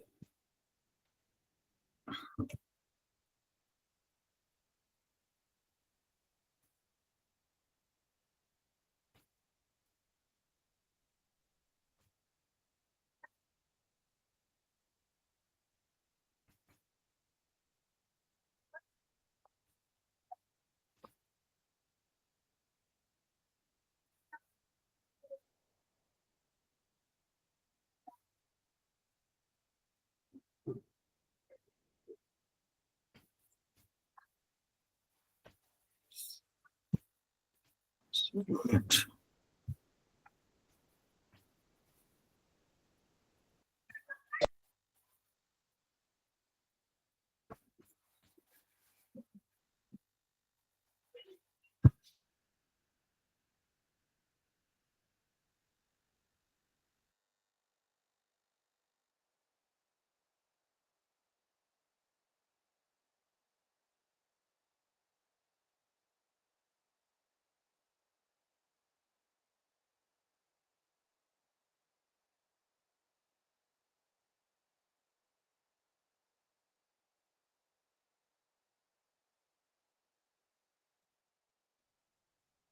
Mr. Anup, if it is not possible at this moment, then you go like this only. Later on, we will share the PPT with the participant, excluding the confidential part.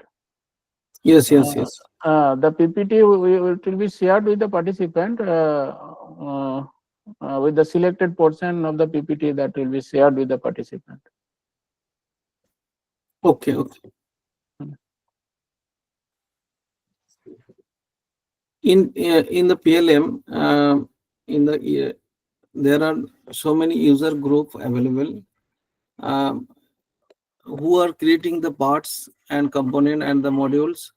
They are generally designers, and there are end users. Uh, up- up- there are end users, proto planning, and teams are using the only viewing user access is given to that user, and each and every parts there are CATIA or CREO files are attached with the part numbers, and each parts having the so many metadata information like description, product, and for which program it is designed, for which program, for which model, and the weight of the material, and so many other attributes like is it a critical to safety norms, critical to emissions, is it a critical to safety related items. That means is it a part of steering system or like this. So every parts are metadata information are attributes. So many attributes are available in each part number, including weights, material specification, and after that designer check in the parts in the system. When all the drawing and CAD files made by the designer, then designer check in the system, and uh, parts go to the ERC review life cycle. And after that check-in, the assembly or module, some module, uh, that part will be DMU. DMU is the main purpose of the PLM. DMU review will be done by the vehicle integration team in the another users group, and that user group will check the interference issue between the aggregates and any fouling issue or any manufacturing issue or any serviceable issue problems in the design, or any line balancing issue also were checked at DMU level. Uh, After checking the DMU level, the vehicle integration team will prepare the 4D documents. That documents is the design for assembly, design for service, design for manufacturing. After that, they will prepare the DFMEA documents for the each aggregates and aggregate groups. In a vehicle, we are basically classified major aggregate groups: application engineering, cabin, chassis, electrical and electronics, and powertrain systems. Application engineering means it is a load body and truck body, a trailer body, and cabin means it is a different cabin requirements. Cabin means it is a cowl. Cowl means it is a customer will build the cabin. You can see the many trucks are running in the road with the wooden cabin. That we are providing only the cowl system, and fully built cabin also we are providing. Prima, Sigma, and Tata Tata Motors also providing the many SCV platform S, Ultra, uh, 715 cabins. These are the cabins, and many cabins for the different application we are providing. That is a categorized under the cabin. And chassis. Chassis means it is a drive line. Chassis means it is a drive line and engine. It is a frame and propeller shaft, rear axle, all these things. Electronics means safety control and control vehicle issue and security part. And powertrain means gearbox, engine, clutch, and rear axle. In the rear axle, all the aggregates are designed nowadays with the CAD model. And CAD model in the Creo, generally cabin and electrical are designed in the CATIA software. Chassis, powertrain, and application are designed in the Creo in our company organization. And after the check-in of the parts or assembly, the JT, the lighter version of the DMU will be created by the system. That is a VisView application. VisView application we are using to see the lighter version of the CAD model. Entire DMU we can open and we can check the entire vehicle DMU, and there are consist of 5 major aggregate groups, so many aggregates, and sub aggregates also. There are sub aggregates, and all the sub aggregate we have to check the interference issue and digital validation. Our goal is before making a prototypes, we will check the digitally validate the vehicle, entire vehicle we will validate. And in the modularity program, our main goal is how we can commonize, or we can commonize the vehicles modular form, in the modular form, how we can maximum utilization of the aggregates in the different products. uh, in the Tata Motors there are so many products we are providing to the customers, and all the around uh, all the different LOB, line of business, and all DMUs and all the EBOM, engineering BOM, is managed by the PLM system. So in the in the PLM, we are also checking the quality of the DMU and quality of the weights. Every component has the enter weight of or derived weight from the CAD, and finally we roll up the weight of the vehicle. What is the without loading condition? What will be the weight of the vehicle? That is the unladen weight, car weight. So PLM, from the PLM system, designer can able to check the car weight of the vehicle before producing the prototypes. That's the benefit. And we can target the weight. Target is our one of the. Wait a minute, just a minute. Please come.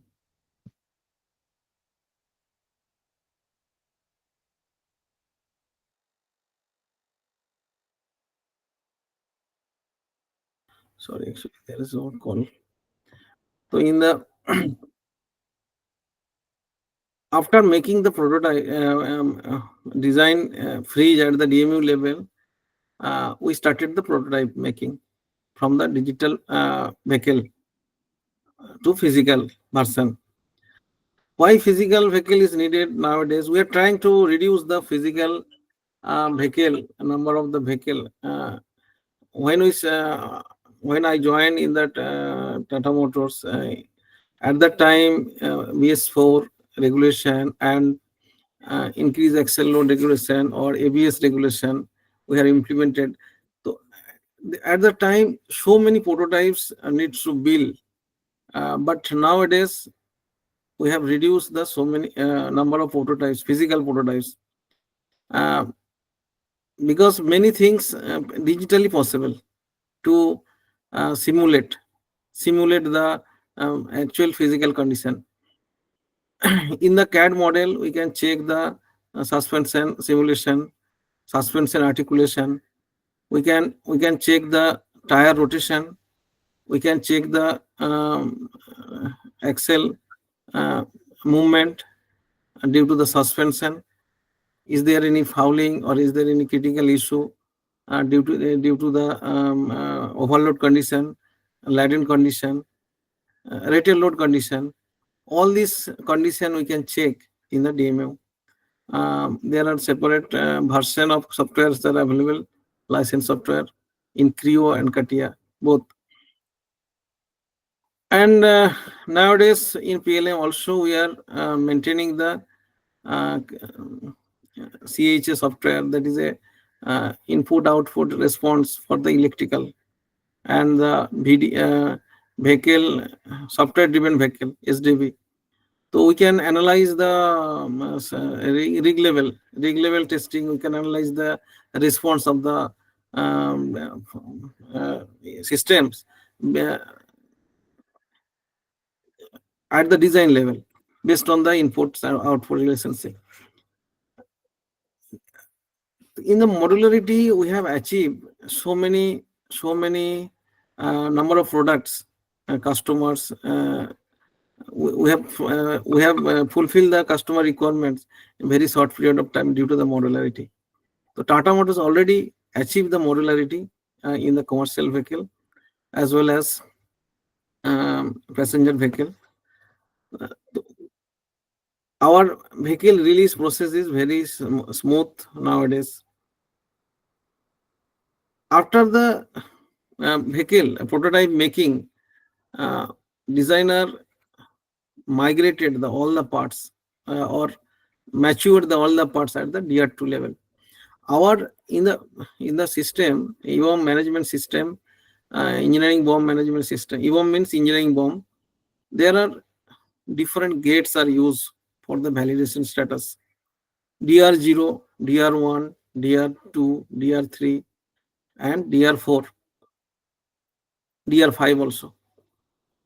What are the meanings of that? DR0 means that is a draft stage of the designer is designing the aggregate at the concept level. DR2 means it is a parts are developed, the skin panels and all these things are developed from the tooled up system.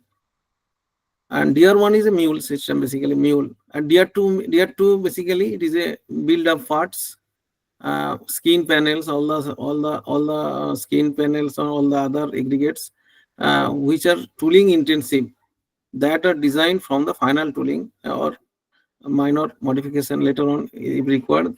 That is a tooled up parts are fitted in the prototypes for the validation.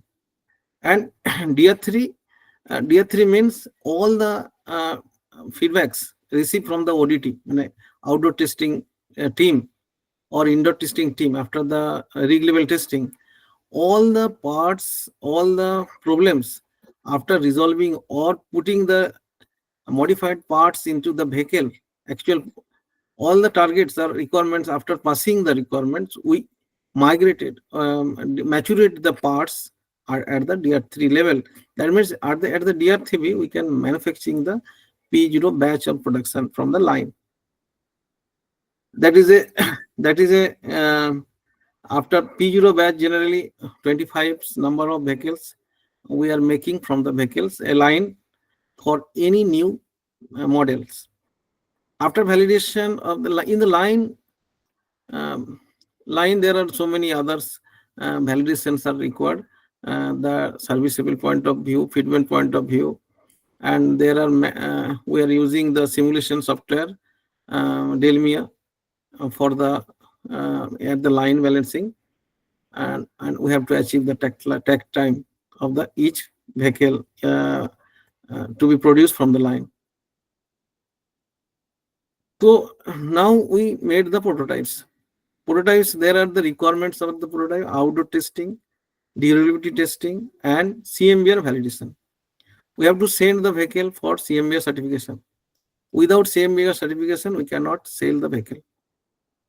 Now, that's why our need to make the prototypes, a minimum for the one model, there are minimum requirement of 3 prototypes, one for the, based on the requirements. If it is entirely for the hydrogen engine, maybe we have to make the number of more vehicles for the durability of engine. But generally, 3 prototypes are required. One has to be sent to the CMBR, and another is the ODT, and other test, noise, PCMBR test. All the tests are required to in-house in the company, in-house our test rig and ODT.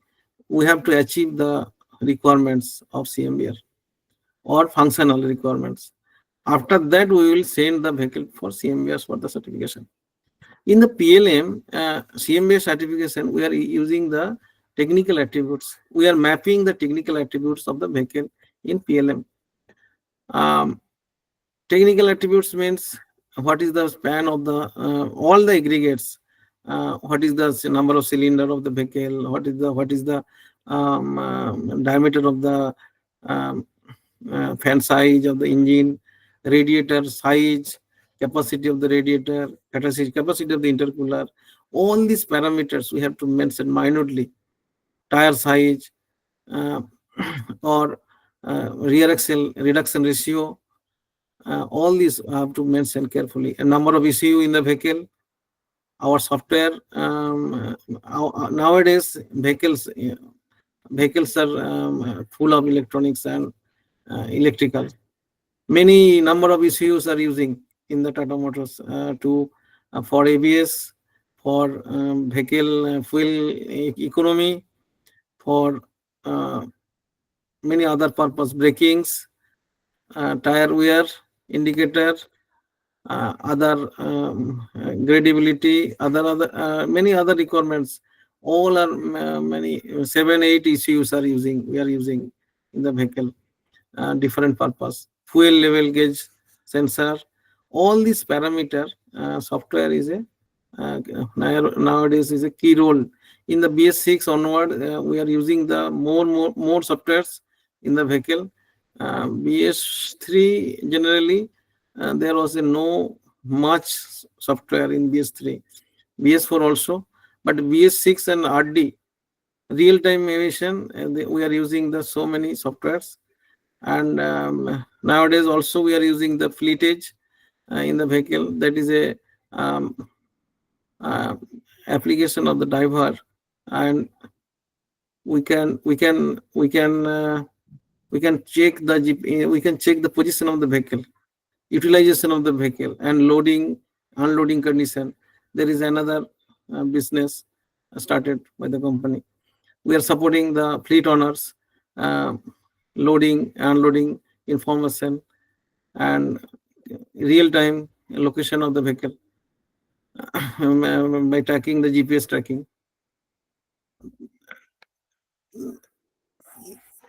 After making the prototypes, we handed over the vehicle to the ODT, outdoor testing. They will test the vehicle in the test track, and application, based on the application they will put the vehicle real application track. If it is truck, then generally we drive the vehicles from Jamshedpur to Kharagpur, Ranchi, and this highway. If it is truck vehicle, tractor vehicle, putting the sufficient load. If it is stripper, then our in-house test truck is available, off-road test truck. That's we are running the vehicles 15-degree, 20-degree gradient degree gradients, and with the load, and we measure the tire wear and steerability and all these critical parameters. Our team is measures. After ODT, successful completion of the ODT requirements, we migrated all the parts in the PLM at the DR3. Go ahead for the production batch, P0 batch. Now, when we production the P0 batch, the each parts, each components will be released through DML, design modification list. There is a PLM, that is a DML, design modification list. There is a workflow available for the DML. Designer will submit the DML to the life cycle, and there is a DMU reviewer owner, vehicle integration team. After that, peer review. There is a designer COC, like core of competence, that COC aggregate owner will review. Family chief engineer also leave. Family chief engineer means that entire HCV track is managed by the one senior person. That is family. He will also review the vehicle or parts, and after that release it.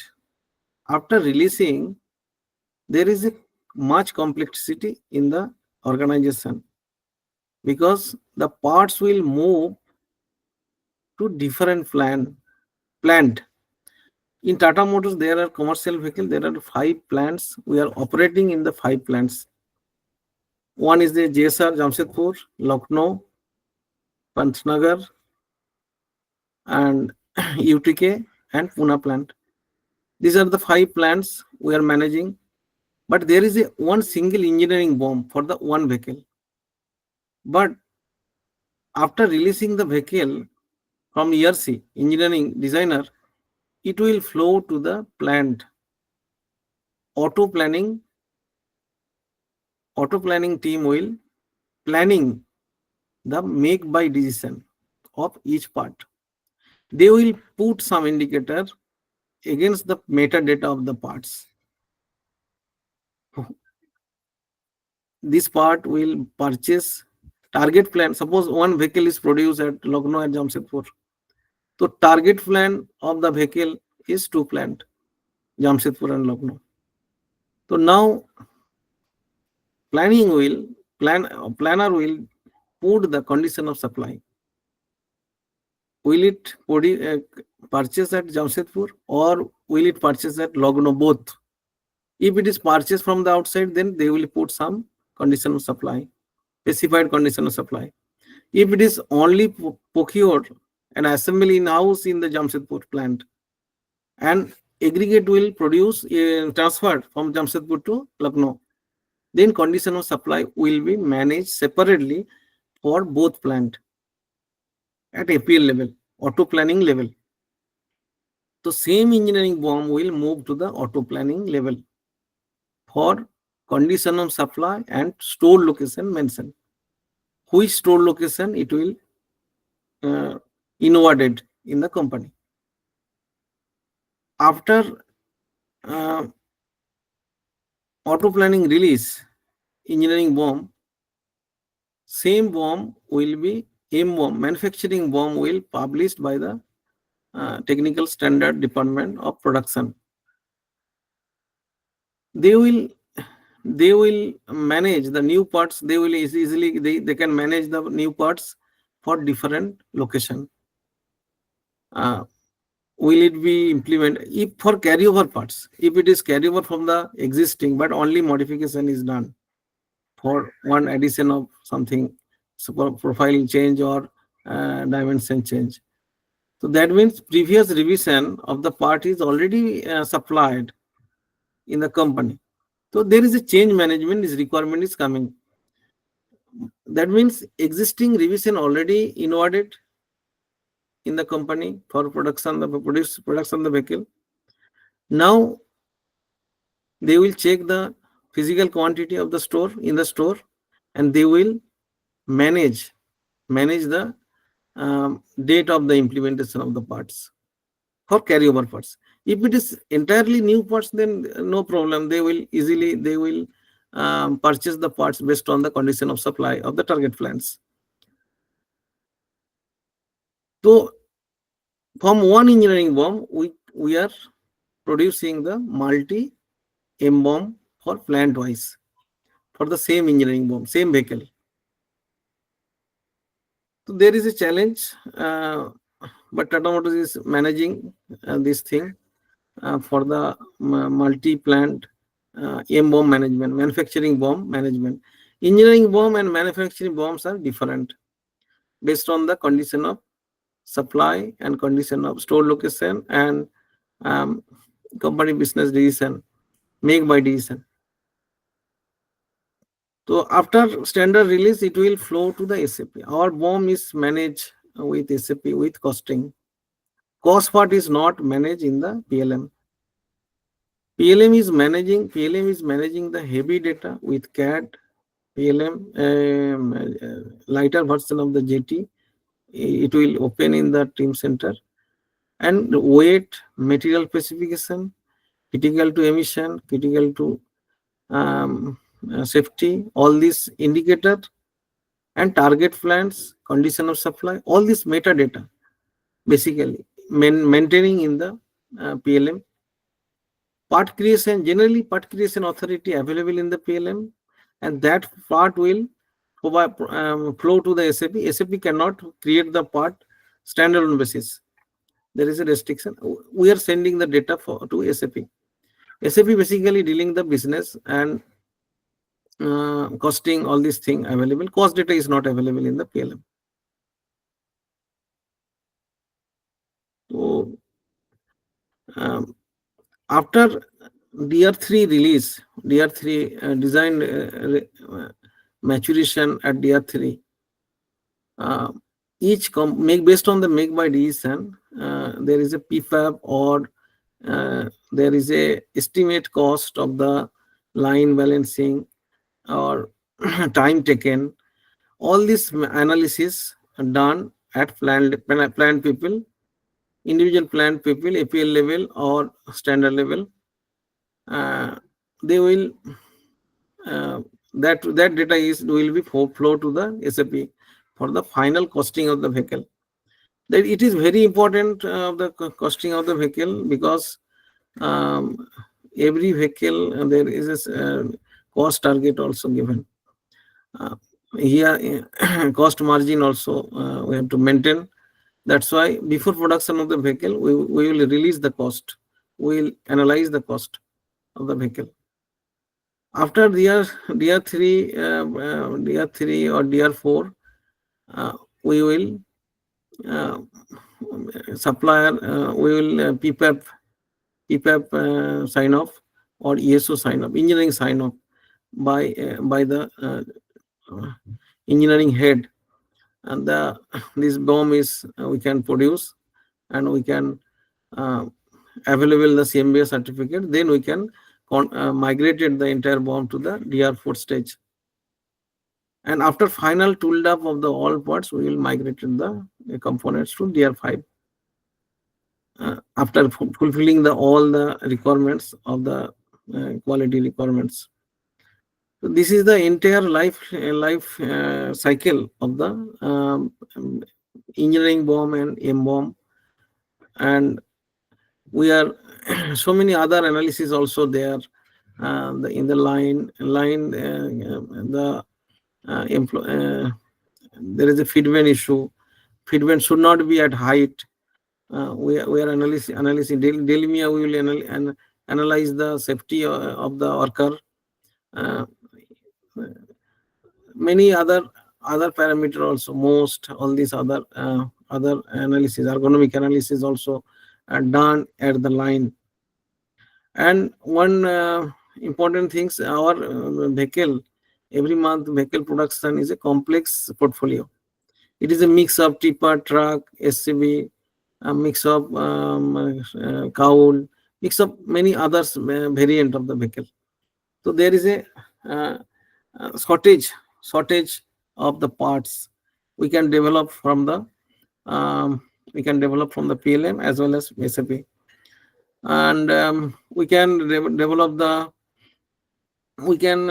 generate the reports of the forecasting the production volume for the next 3 months. There are another team is working on that, and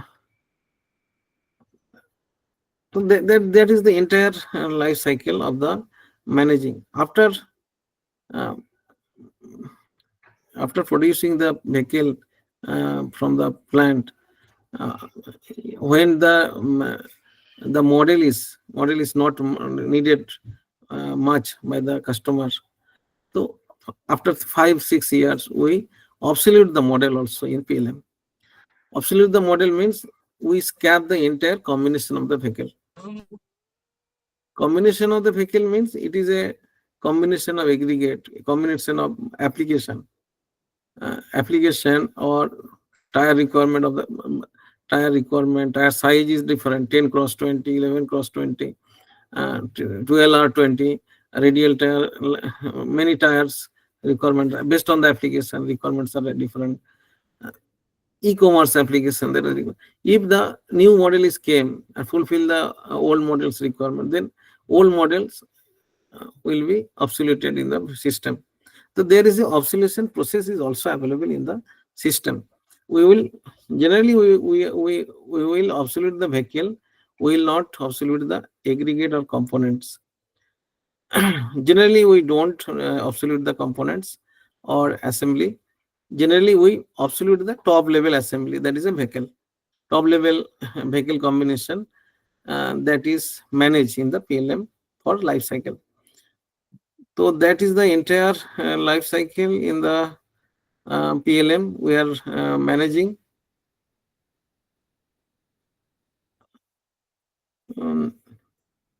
But actually not visible.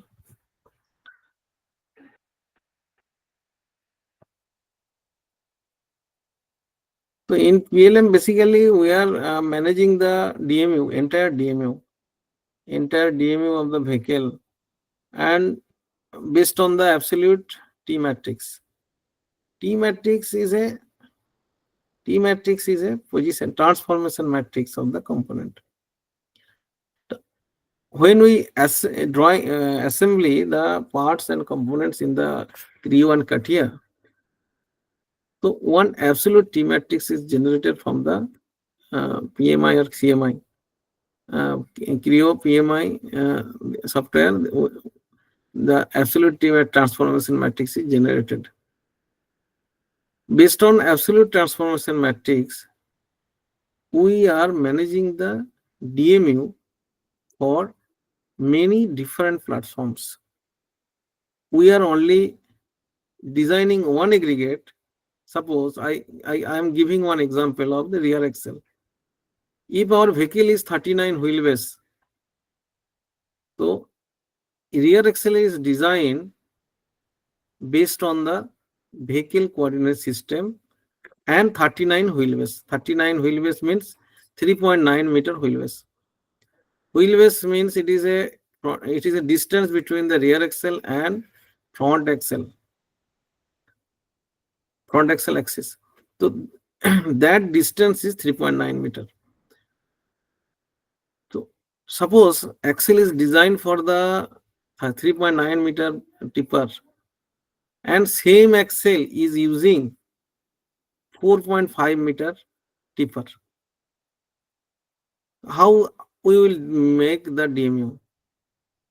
We will put the incremental translation value in the same aggregate, same part number for the different vehicle. For the different vehicle, we will put the incremental value 0.6 meter apart. First, for 3.9, we will design the 0, transformation matrix. 0, 0, 0. Rotational and transformation both are 0, 0. But for 4.5 meter wheelbase, we will put TX value and the translation of the along the x-axis 0.6 meter. Then our DMU will be available for the same vehicle, 4.5 vehicle also for the same aggregate. We will not design the so many aggregate for different wheelbase or different requirements. We will transform the part aggregates based on the requirements and based on the dimensional requirement in the DMU. So we are managing the entire DMU based on the absolute T matrix of the aggregate in the vehicle. It is a complex, it is also managing by the one team. DMU is managing by one team. And that is also needed because digital level we are validating everything. Fouling issue and many other issue where production issue, line issue, service issue, all can be vehicle line layout, vehicle layout, audit. All this can be managed through DMU at digital level. Digital, there should not be major difference in digital versus physical vehicle. So this is the benefit of DMU. So that is we are managing different other processes also available in the PLM. So many, there are 250, 260 processes are available in PLM. All are using different teams. Check in, check out, revise the parts, the DR maturation of the parts, that envelope dimension management, bomb completeness management, weight roll-up management, MVP manufacturing break-even, break-point analysis, MVP management, change management of the parts, and we are also preparing the cabin kits. We are also managing the spare parts in the system. The spare parts release system are different. and different types of DMLs are available, categorized, and all this management, any serviceable, all serviceable parts has to be mentioned through some spare parts. Uh, Spare part release is a very essential. Or this is a very entire development process uh, we are following in the PLM. When the suppose in case of replacement of the cabin, only replacement of the cabin. So our in the system only we are small assembly we are calling in the vehicle. So there is a cabin kit release system is also available. So we are managing the each vehicle separate cabin kits to replace the cabin kits at failed. If required in an accidental case, in if required the replace the entire cabin. So we don't know the which combination is made. So that's why every vehicle number against the every vehicle number we prepared or we make one cabin kit number, cabin kit part number. Everything managed in Tata Motors is a part numbering system. 12-digit part numbering, 14-digit. We are managing the 14-digit for the module, sub module, and alphanumeric as a numbering system, and 12 digits for the component assembly. Our first four digit is the project code. Project code is we are making the project codes, and after 2 digits is a design group. A design group means is it a rear axle? It is if it is rear axle, then design group is 35. Like numbering is given. If it is propeller shaft, it is a 41. And subgroup. Subgroup means after the design group, a subgroup. 2 digit is a subgroup. And so 9th and 10 digits is a assembly. If it is 0, 1 is assembly, and other numeric numbers for components. And last 2 digits is the serial number, running serial number. So these are the part numbering system. All part numbering systems, all the process are managed by Tata Motors technical standard. And every process has different individual technical process. Our fasteners are also managed in the PLM. Fasteners rationalize the fasteners. Fasteners initially we made 6,000 fasteners for the entire Tata Motors. Now we are managing the fasteners only 2,500, 600. We have reduced the number of fasteners. There is also saving, and spare part business is our company initiated the spare part business also. That's why we manage the spare parts in PLM, including the drawing, spare parts drawing, and supplier part number, and against the Tata Motors part number, and all these things all we are managing. Also in PLM we are managing the colors. Color vehicle also release is a process. Color vehicle means different colors are available in commercial vehicle also, commercial passenger both. So different color part number will be different for the base part number, and due to the different color the cost is different, cost is changing. That's why we are based on the color scheme we are managing the color bomb also. At manufacturing level we are managing the manufacturing and engineering level, engineering EBOM, engineering bill of materials, and manufacturing bill of materials, both stage we are managing the color scheme. Based on the color scheme part numbers are different, XY something suffix that after 12 digit we are putting the 3 XYZ, like based on the color scheme that number is extended up to 15 16 digit. So that's the color bomb is also managed in the PLM. That release process are different.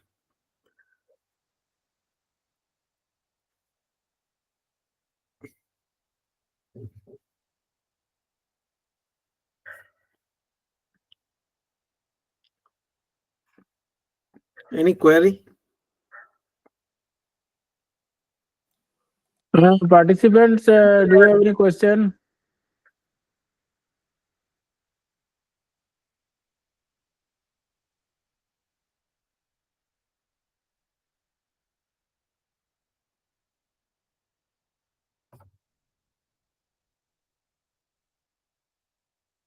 Dr. Kanon, you have raised question.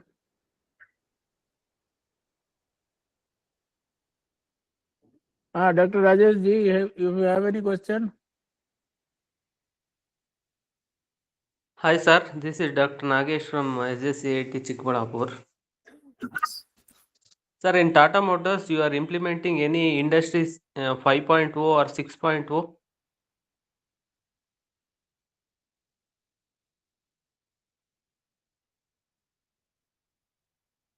We are already implemented the industry 4.0 and 4.1 and many IML projects also. Hmm. What type of AI tools we are using, sir, in Tata Motors? We are using the neural networks and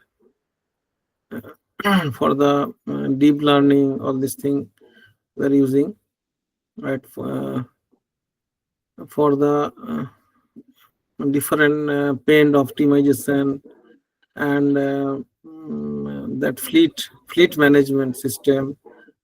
We are product configurability. We are using the AIML kind of application and software driven also. SDB also we are using. Sir, good evening. Good evening. Sir, which part of the motors it is used, basically artificial intelligence or neural network? Which part actually it is used?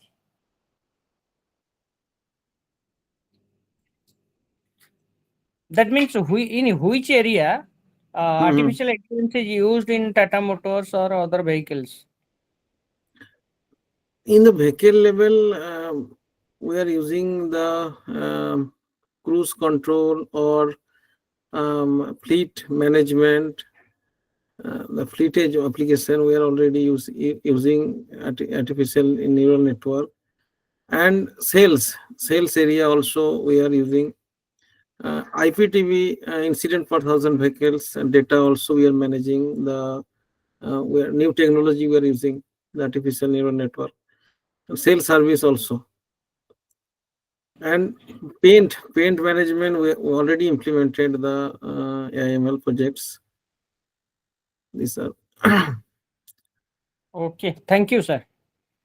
yeah, thank you. Any other question from the participant?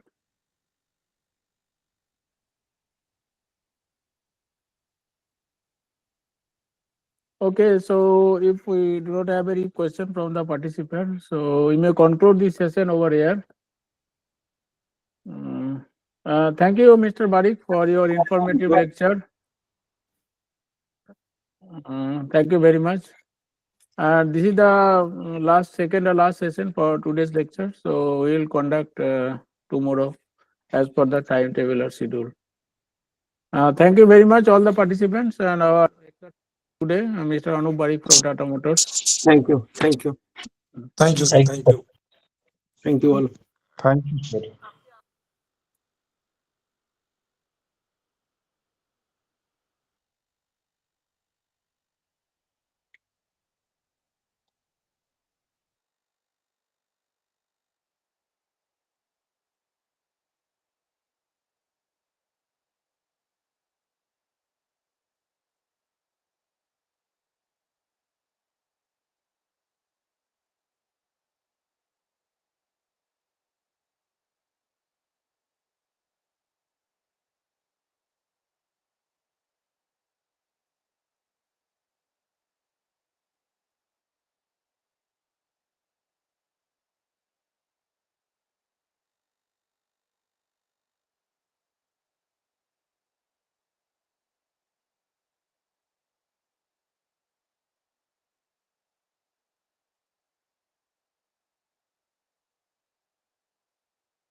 Sir, what about feedback?